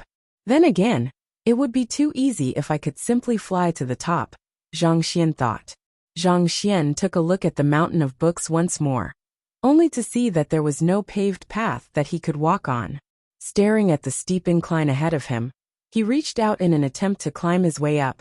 But to his surprise, he found an immense pressure crushing him. As if struck by lightning, he found his entire body turning numb. At the same time, his hand was injured by thorns of some sort, and it was bleeding profusely. Looking at his injuries, Zhang Xian's face turned livid. He had been thinking that it would be relatively simple for him to climb his way up, even though there was no paved path for him to walk on. Who could have known that there would be such an obstacle as well? It was as if a sempiternal realm consummation expert was continuously assaulting him. Under such circumstances, how could he possibly get to the mountain peak? Zhang Xian circled around the mountain and tried climbing from various different points, but it was the same outcome every single time. Barely after climbing half a meter up, he was pushed back down by a crushing pressure. Bewildered, he paused contemplatively on the spot. Is the crux of the trial not climbing up forcefully? If he was not supposed to climb up, how could he get to the peak? No wonder Xiaoya and Wei Ruyan had ended up failing the trial. It was indeed not as easy as he had thought. Since it's a mountain of book, I should study and find out what they are first. Perhaps they might contain some clues in them. Zhang Xian turned his sights toward the books, and with a thought, hundreds of books were immediately collected into the Library of Heaven's Path. With a tap of his finger, invaluable knowledge gushed into his mind. These books covered a diverse range of topics, be it cultivation techniques, battle techniques, culture, geography, astronomy, divination. It seemed as if the mountain of books before him encompassed the knowledge of all of the occupations on the master-teacher continent. Halala! Barely after assimilating the knowledge into his mind, Zhang Xian suddenly noticed several steps appearing on the mountain of books, and he was stunned. He had walked around the area for quite a while earlier, and he was certain that he had not seen the steps there previously. Why would they appear after he had browsed through hundreds of books? Could it be that he could pave a way to the top through reading the books there? Let me give it a try. With such a thought in mind, Zhang Xian immediately swept his gaze across the mountain of books. Hualalalala! Countless books materialized in the library of Heaven's Path. In less than 5 minutes, Zhang Xian had already collected tens of thousands of books. With a light tap of his finger, knowledge surged furiously into his head. Barely a moment after he digested the knowledge, the mountain before him suddenly tremored, and another flight of stairs warped into appearance. They gradually stretched toward the top of the mountain peak. It's indeed the case. Realizing that the crux of the trial was actually to read, a glint flashed across Zhang Xian's eyes. Had it been any other cultivator, even if he could use his spiritual perception to read multiple books at once, his consciousness would probably be muddled as a result of the sudden influx of knowledge into his head. However, that was not the case for Zhang Xian. All it took was a glance for Zhang Xian to collect the books, and one touch for him to imprint the wisdom harnessed within them into his memories. The current Zhang Xian was like a supercomputer. While other cultivators were struggling to memorize and comprehend the content of the books lying amid the massive mountain of books, all he had to do was conduct a simple copy and paste. Halala! Walking onto the stairs, Zhang Xian continued collecting more books around him, and knowledge flowed ceaselessly into his mind. As the number of books that he had read stacked up, the flight of stairs gradually rose higher and higher. He slowly walked up the stairs step by step. With time, he soon realized that an additional step would appear for every 100 books that he read. To be honest, Zhang Xian was probably the only one who could read in such a manner. If anyone else attempted to read and assimilate the content of the books like him, even an ancient sage would have already been driven mad by that point. Walking on, Zhang Xian soon found himself completely shrouded in the clouds. All he could see was the flight of stairs. It was as if the entire vast world had vanished, leaving behind his lonesome silhouette. I have already read so many books, but I haven't reached the mountain peak yet. Any other cultivator who attempted to read so many books would probably have suffered a mental breakdown by now. Zhang Xian muttered in complaint. Based on his deduction, it was likely that the flow of time in here was different from the external world. Even with the cheat code known as the Library of Heaven's Path, it had still taken him nearly half a day to get so far. Had it been anyone else, they would have taken several centuries, or even a millennium in order to get that far. To spend several centuries reading books and doing nothing else, the monotony was surely enough to erode anyone's sanity, including that of an ancient sage. Reaching this point, Zhang Xian realized that the rate at which newer steps were being conjured had slowed down. It had roughly been 100 books to a step previously, but the ratio had changed to 1,000 books to a step now. The trial was already tough enough as it was. To have the difficulty suddenly raised tenfold partway through would probably deal a crushing blow to any cultivator who had managed to get that far. Of course, this change in difficulty did not make much of a difference to Zhang Xian. To him, it was only a difference of reaching the peak faster or slower. Carrying on, Zhang Xian continued reading for another half a day. By the time the day came to an end, the trial had already reached the point where he had to read over 10,000 books in order to conjure a single step. Zhang Xian knew that he was nearing the end, so he gritted his teeth and persisted. Sure enough, the mountain peak eventually came into sight. A path through a mountain of books with perseverance as the key. It seems like Kong Shi's trial is one on mental resilience and diligence, Zhang Xian remarked as he heaved a sigh of relief. Knowledge is the key to greatness. The more one reads, the higher one will climb. As much as this was a trial, it was also advice that Kong Shi was leaving to the future generations. He wanted to tell his successor that what would lead to the peak of cultivation was not just talent but knowledge and culture. Only a knowledgeable person would be able to attain a deeper understanding of cultivation and the world. Only a cultured person would have a mind vast enough to accept changes. These were the keys that were required for one to climb to greater heights. The 72 sages, for example, were highly talented individuals who were personally groomed by Kong Shi, having been imparted with the most powerful of cultivation techniques and battle techniques right from the start. In terms of starting points, there was no question that they were far ahead of Kong Shi. Yet, despite being granted such favorable conditions, none of them came close to matching Kong Shi's accomplishments or strength. There was only one possibility for this. In terms of knowledge, they were far beneath Kong Shi. It was the scope of their mind that had limited their advancement. Back when Kong Shi established the system of lower, middle, and upper 9 paths, it might seem as if it had contributed little to his personal development. Yet it was such challenges that had opened his eyes to the world, allowing him to accept new changes and adapt accordingly. Such were the soft skills that a cultivator needed to rise to greater heights. Kacha. As such thoughts flowed through Zhang Xian's mind, all of a sudden, a sound reminiscent of an egg cracking apart, or a seedling breaking out of the soil echoed in his head. My soul depth has exceeded 29. 99? Zhang Xian clenched his fist tightly as a brilliant light shone from his eyes. Previously, Zhang Xian's soul depth had already reached 29. 99, a mere nudge away from making the final breakthrough to ancient sage. He had been planning to diligently cultivate beneath the Bodhi tree, so that he could make a breakthrough soon. Yet, who could have known that his soul depth would leap up right to 30? 0 while he was reading all those books? 31, 32, 33. Zhang Xian's soul depth leaped all the way up to 31, 9 before slowly coming to a halt. In a very short period of time, his soul depth had been raised by 2. 0 boom.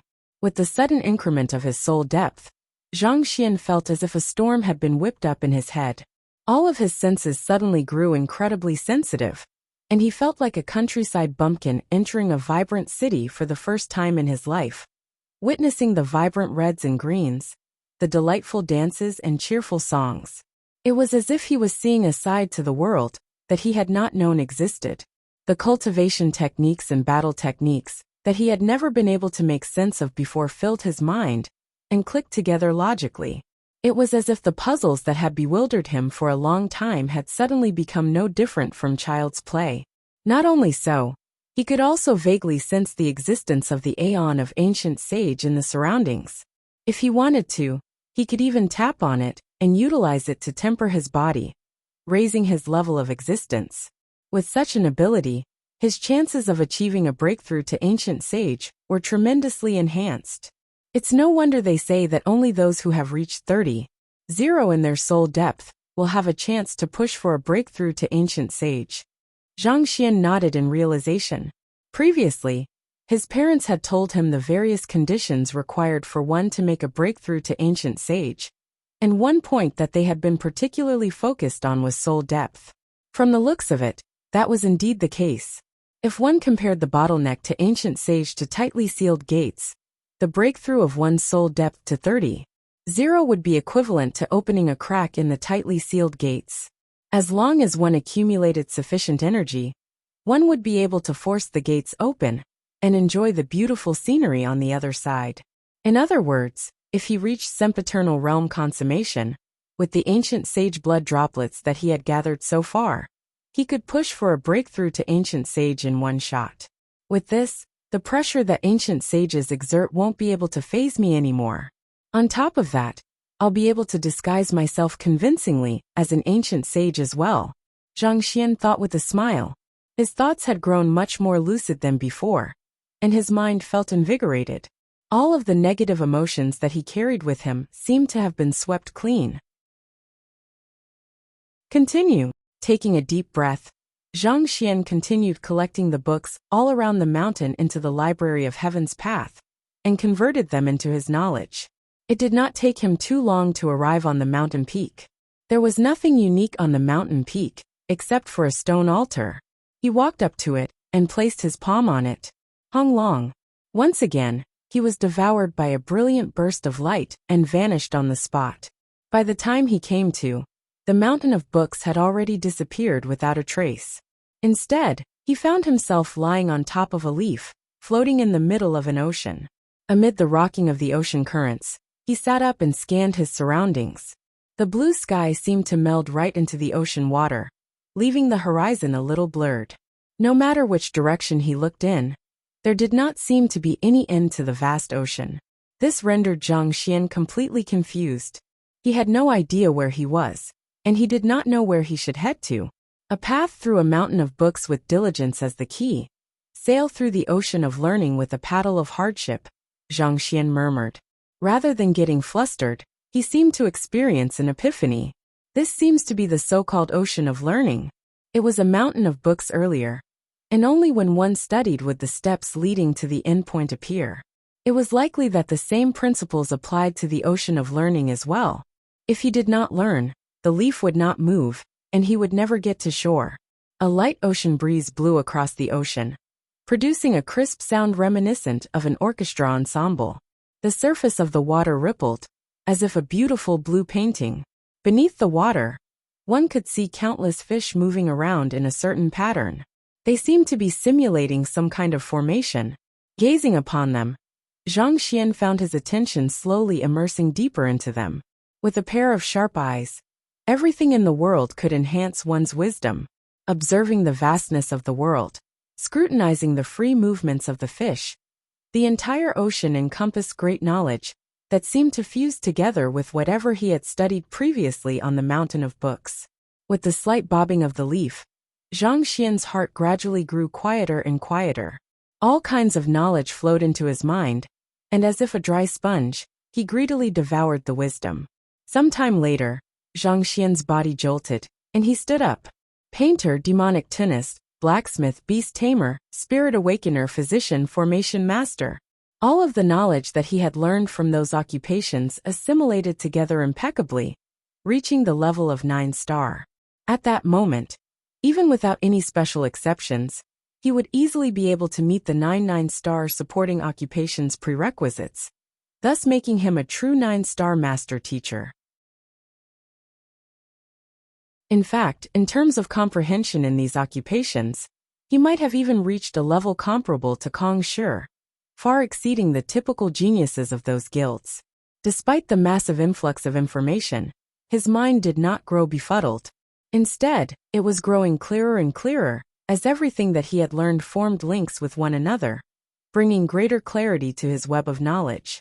Zhang Xian went on to learn many other occupations, and just as a feeling of omniscience was starting to set upon him, there was another burst of light that filled his vision with utter whiteness.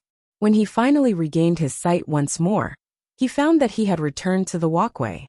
He felt as if he had been gone for at least 10 days, but his consciousness told him that he had only been gone for a minute or two. The disparity in time between his consciousness and experience left him feeling a little dazed for a moment, as his mind struggled to make sense of this anomaly.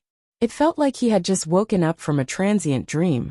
He turned around to scan his surroundings once more, only to see Luo Qiqi and the other 2 master teachers standing on the spot. Their bodies were trembling intensely, as if placed under immense pressure. Even though their eyes were wide open, it was apparent that they were not conscious. Where is Ruoxin? Zhang Xian pondered doubtfully.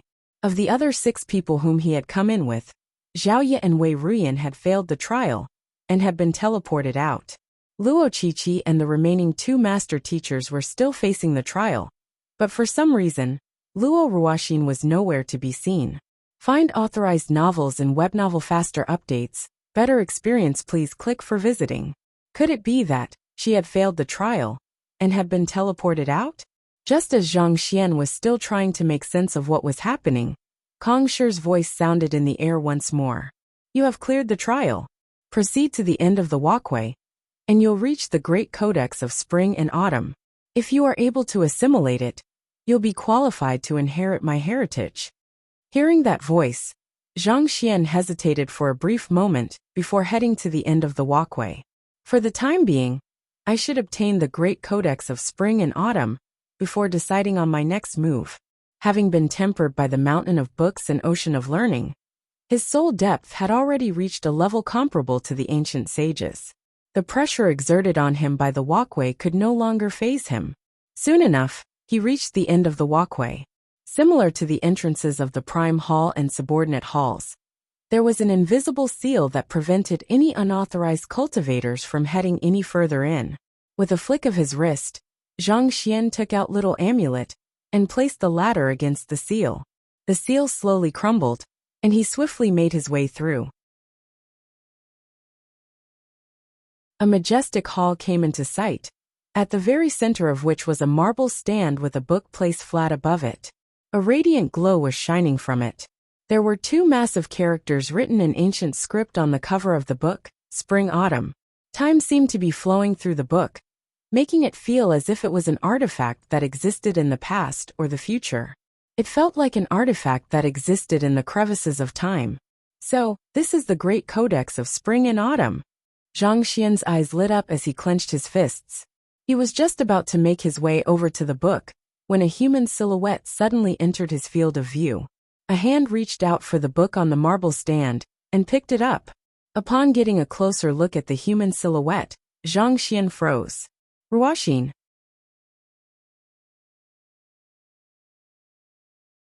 The person standing before the marble stand and taking away the Great Codex of Spring and Autumn was none other than Luo Ruoxin, who had vanished without a trace earlier.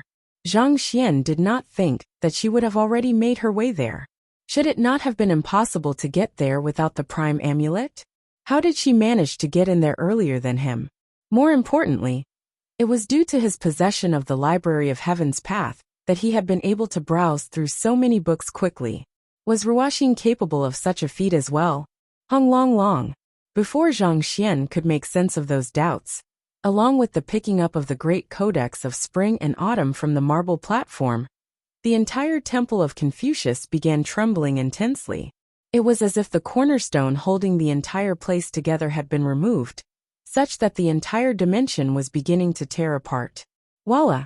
The first to bear the brunt of the blow was the Prime Hall. A flood of devastating energy gushed into the room, tearing down everything in its path. However, standing by the marble platform, Luo Ruoxin seemed to be completely unfazed by the flood of energy. A brilliant burst of light shone out from the book. The book attempted to flee from her grasp, but no matter how it struggled, it was unable to break free. Amid the intense trembling, the surrounding space distorted, causing the seal on the Prime Hall to break apart. The Great Codex of Spring and Autumn is finally out. Quick! Someone must be trying to assimilate it. Who obtained it? Is it that Zhang Xian or my descendants? Roars echoed all around the area as many silhouettes charged into the Prime Hall. They were the ancient sages who had been camping outside the Prime Hall. Previously, they had been kept out due to the seal that Kong Shi had placed around the Prime Hall, so they had no choice but to wait patiently outside. However, the fact that the Prime Hall was on the verge of collapse meant that someone had already gotten to the Great Codex of Spring and Autumn. This was a clear sign that it was their time to make a move, and the ultimate outcome of this battle was banking on them. It's that young lady. She is Luo Ruoxin. Seeing the figure holding the Great Codex of Spring and Autumn, the crowd was stunned. They had thought that it would be the master teacher named Zhang Xian who obtained the Great Codex of Spring and Autumn. Yet, contrary to their expectations, the one who eventually obtained it was actually the seemingly inconspicuous young lady following behind him, Luo Ruoxin. Little lass, you won't be able to assimilate it. Why don't you hand it to me instead? Seeing the tremendous power pulsating from the book, the eyes of the White Overlord reddened in excitement. Unable to curb its desire any longer, it raised its claws to strike Luo Ruoxin. Be careful! Zhang Xian was completely caught off guard by the happenings. He had not expected the seal to break down to the extent that even ancient sages would make an appearance. In an instant, his face turned incredibly livid. His first reaction was to dash forward to save Luo Ruoxin, But as he did so, he saw the eyebrows of the young lady coldly shooting up. Hong Long! Devastating torrent of energy burst forth and surged into the heavens. Shockwaves rippled into the surroundings, forming a protective barrier around her. Pung! The claws of the White Overlord fell upon the protective barrier, but they did not even leave a mark on it. This is the strength of an ancient sage. Zhang Xian narrowed his eyes in shock. The strength that Luo Ruoxin was displaying was something that only ancient sages were capable of pulling forth. Not only so, she was even stronger than the White Overlord. Tz. As soon as Luo Ruoxin brought out the strength of an ancient sage, it became clear that the struggling Great Codex of Spring and Autumn was gradually being stripped of its strength to oppose her. This is bad. She's on the verge of assimilating it. We can't let her succeed. Ancient sage Yanqing roared in horror. The next moment, a massive halberd darted through the air to strike down Luo Ruoxin. Its strength pierced right through the fabric of space-time, causing everything to seemingly slow to a halt. A gigantic dimension rift was forcefully torn open, and it swiftly expanded to over 10,000 li. That was an attack from a blood reincarnation realm ancient sage, one of the strongest experts in the world. With just a wave of his hand, he could easily summon devastating destruction. Before this might could even come close, Zhang Xian, who was in close proximity to Luo Ruoxin, felt as if the bones within his body were on the verge of being crushed. His body, which had been tempered by the Empyrean heavenly flame, seemed to be as brittle as a child's toy. He felt his life slowly creeping to an end when Luo Ruoxin suddenly raised her hand. A warm glow swiftly shrouded him and escorted him out of the battlefield. Tz. Following which, the halberd crashed right down upon Luo Ruoxin. Without the slightest change in her expression, the young lady grasped the Great Codex of Spring and Autumn tightly in one hand while raising her other hand toward the halberd. Pointing her finger toward the immensely destructive weapon, she tapped lightly. Wang. Find authorized novels and webnovel faster updates. Better experience, please click for visiting. The halberd was halted on the spot. Ancient sage Yanqing's face reddened as the halberd flew out of his hand. Fresh blood spurted frenziedly from his mouth as he was furiously knocked backward. This? Zhang Xian narrowed his eyes. All along, he had thought that Luo Ruoxin's cultivation was around the same level as his. He did not think that she would actually be an ancient sage, and an incredibly powerful one at that. With a single tap of her finger, she was actually able to send ancient sage Yanqing, who was known to be the strongest ancient sage of the current era, flying. Could it be that she had already transcended the level of blood reincarnation, achieving the little-known void-shattering realm? If that was the case, what was her true background? Hula. While Zhang Xian was still figuring out what was going on, the space behind the young lady tore open like a ripped sheet of paper, causing a humongous dark abyss to appear. She's going to escape. If we don't stop her right now, the Great Codex of Spring and Autumn could very well become hers. Ancient sage Yanqing cried anxiously. There were still a couple of ancient sages in the area, who were hesitating after seeing how Luo Ruoxin easily halted the White Overlord's attacks. However, knowing that they would really lose the Great Codex of Spring and Autumn if they did not make a move, they immediately charged forth to join the fray. Walla! Old geezer Yu concentrated his Jinqi and created a pair of phantasmagoric hands in the air. Those pair of sinister hands swiped viciously toward Luo Ruoxin.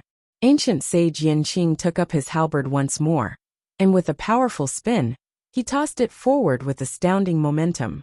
A cold glint flashed across the White Overlord's eyes as it channeled all of its strength and swiped down. In that moment, it felt as though even time had stopped. All of the ancient sages from those three major powers made a move simultaneously in an attempt to stop Luo Ruoxin. In an instant, it felt as if the world had regressed back to the state of chaos before creation. The surrounding light distorted from the sheer concentration of energy that had gathered in the area, plunging the entire temple of Confucius into darkness. Ancient sages were already the most powerful existence in the world, and more than a dozen of them were making a move simultaneously. This was a force that could even knock down the entire master-teacher continent. Have you asked my permission before doing this? A furious shout echoed by the side, following which, a barrage of sword chi flooded forward, hindering the movements of the ancient sages. Zhang Hongtian, don't be a fool. She isn't from the master-teacher pavilion. Ancient sage Yinqing bellowed in rage, as he twisted the halberd to fend off the barrage of sword chi. The halberd collided with the tip of Zhang Hongtian's sword, and Zhang Hongtian was forced to retreat several steps as his face turned ghastly pale. It was unfortunate, but he was still slightly lacking against the strongest expert of the 100 schools of philosophers. She's the person whom one of my descendants loves, and that makes her a part of our Zhang clan as well. Zhang Hongtian replied coolly as he raised his sword once more, indicating his determination to protect Luo Ruoxin. However, no matter how strong he was as an individual, there was no way that he stood a chance against the collaboration of so many ancient sages, especially since ancient sage Yinqing alone was much stronger than him. Sila. The combined prowess of the ancient sages continued steadily advancing toward Luo Ruoxin. All Zhang Hongtian succeeded in doing was stalling for a little more time. At this moment, Luo Ruoxin was still holding the great codex of spring and autumn tightly, seemingly attempting to assimilate it. The situation was truly not in her favor. No matter how powerful she was, there was no way that she could survive the simultaneous assault of so many ancient sages. Ruoxin, realizing the grave danger that the young lady was in, Zhang Xian roared in fury. He immediately summoned the ancient sage corpse, Infernal Black Saber, and Vicious to help. But before he could make a move, a burst of saber chi suddenly shot over from the distance. This saber chi reflected the brilliance of the sun and the moon, and it was the final straw that resulted in the utter collapse of the surrounding space. Milady, I have completed the arrangements as requested. I'll help you keep them at bay for the time being. Who? The missing Wuxia appeared before everyone.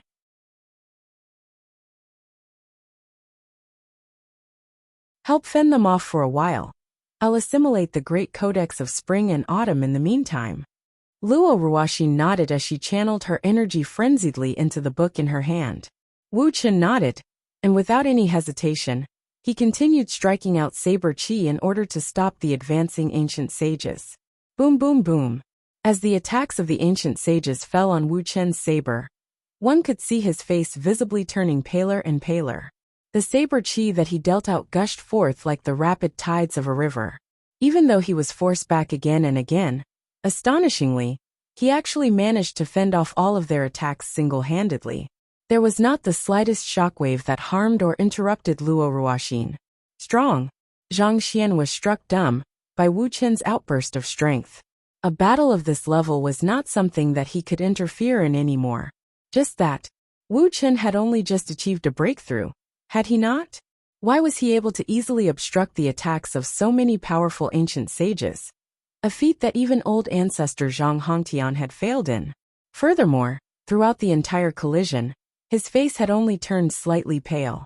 It did not seem like he had sustained any significant injuries. If so, just how powerful was Wu Chen actually? Was he a blood reincarnation realm ancient sage as well?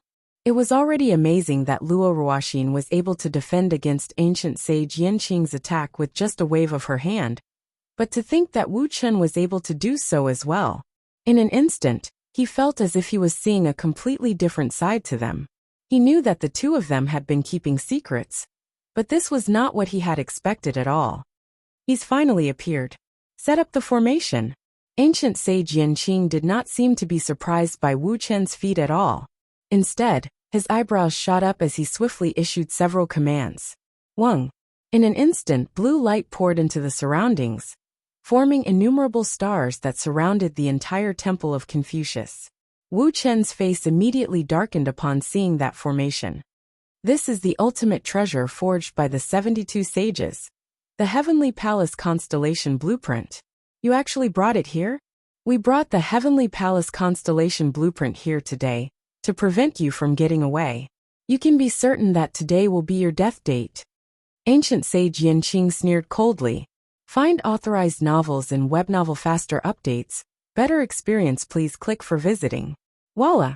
Under the cover of the light from the constellation, The ripped space behind Luo Ruoxin slowly began to mend.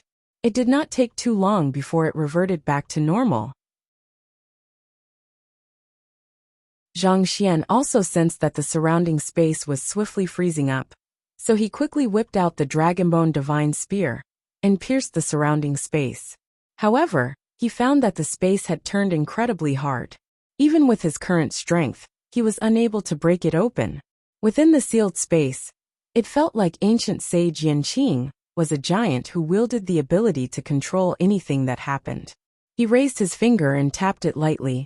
Voila! A star descended from the sky and smashed right for Wu Chen. The star did not appear to be too large, but it descended with devastating momentum. Shockingly, it was even stronger than the attack that ancient sage Yanqing had executed with his halberd. Even before reaching its target, one could already feel the star's intent to annihilate everything in its path. Break! Facing the ridiculous might of the descending star, Wu Chen's complexion turned incredibly awful. He cut his finger lightly with the saber in his hand and fed his blood to his weapon. The saber immediately emanated an eerie glow as its prowess heightened significantly. It was just a simple pierce, but the surrounding space collapsed along with its movements. The saber struck the descending star and sliced it in two without any hesitation. Dang dang dang dang. At the same time, the impact of the collision caused Wu Chen to retreat 8 steps, and blood trickled down the corners of his lips. His face also turned ghastly white. It was apparent that even though he had managed to stop the star, he had overexerted himself in the midst of doing so.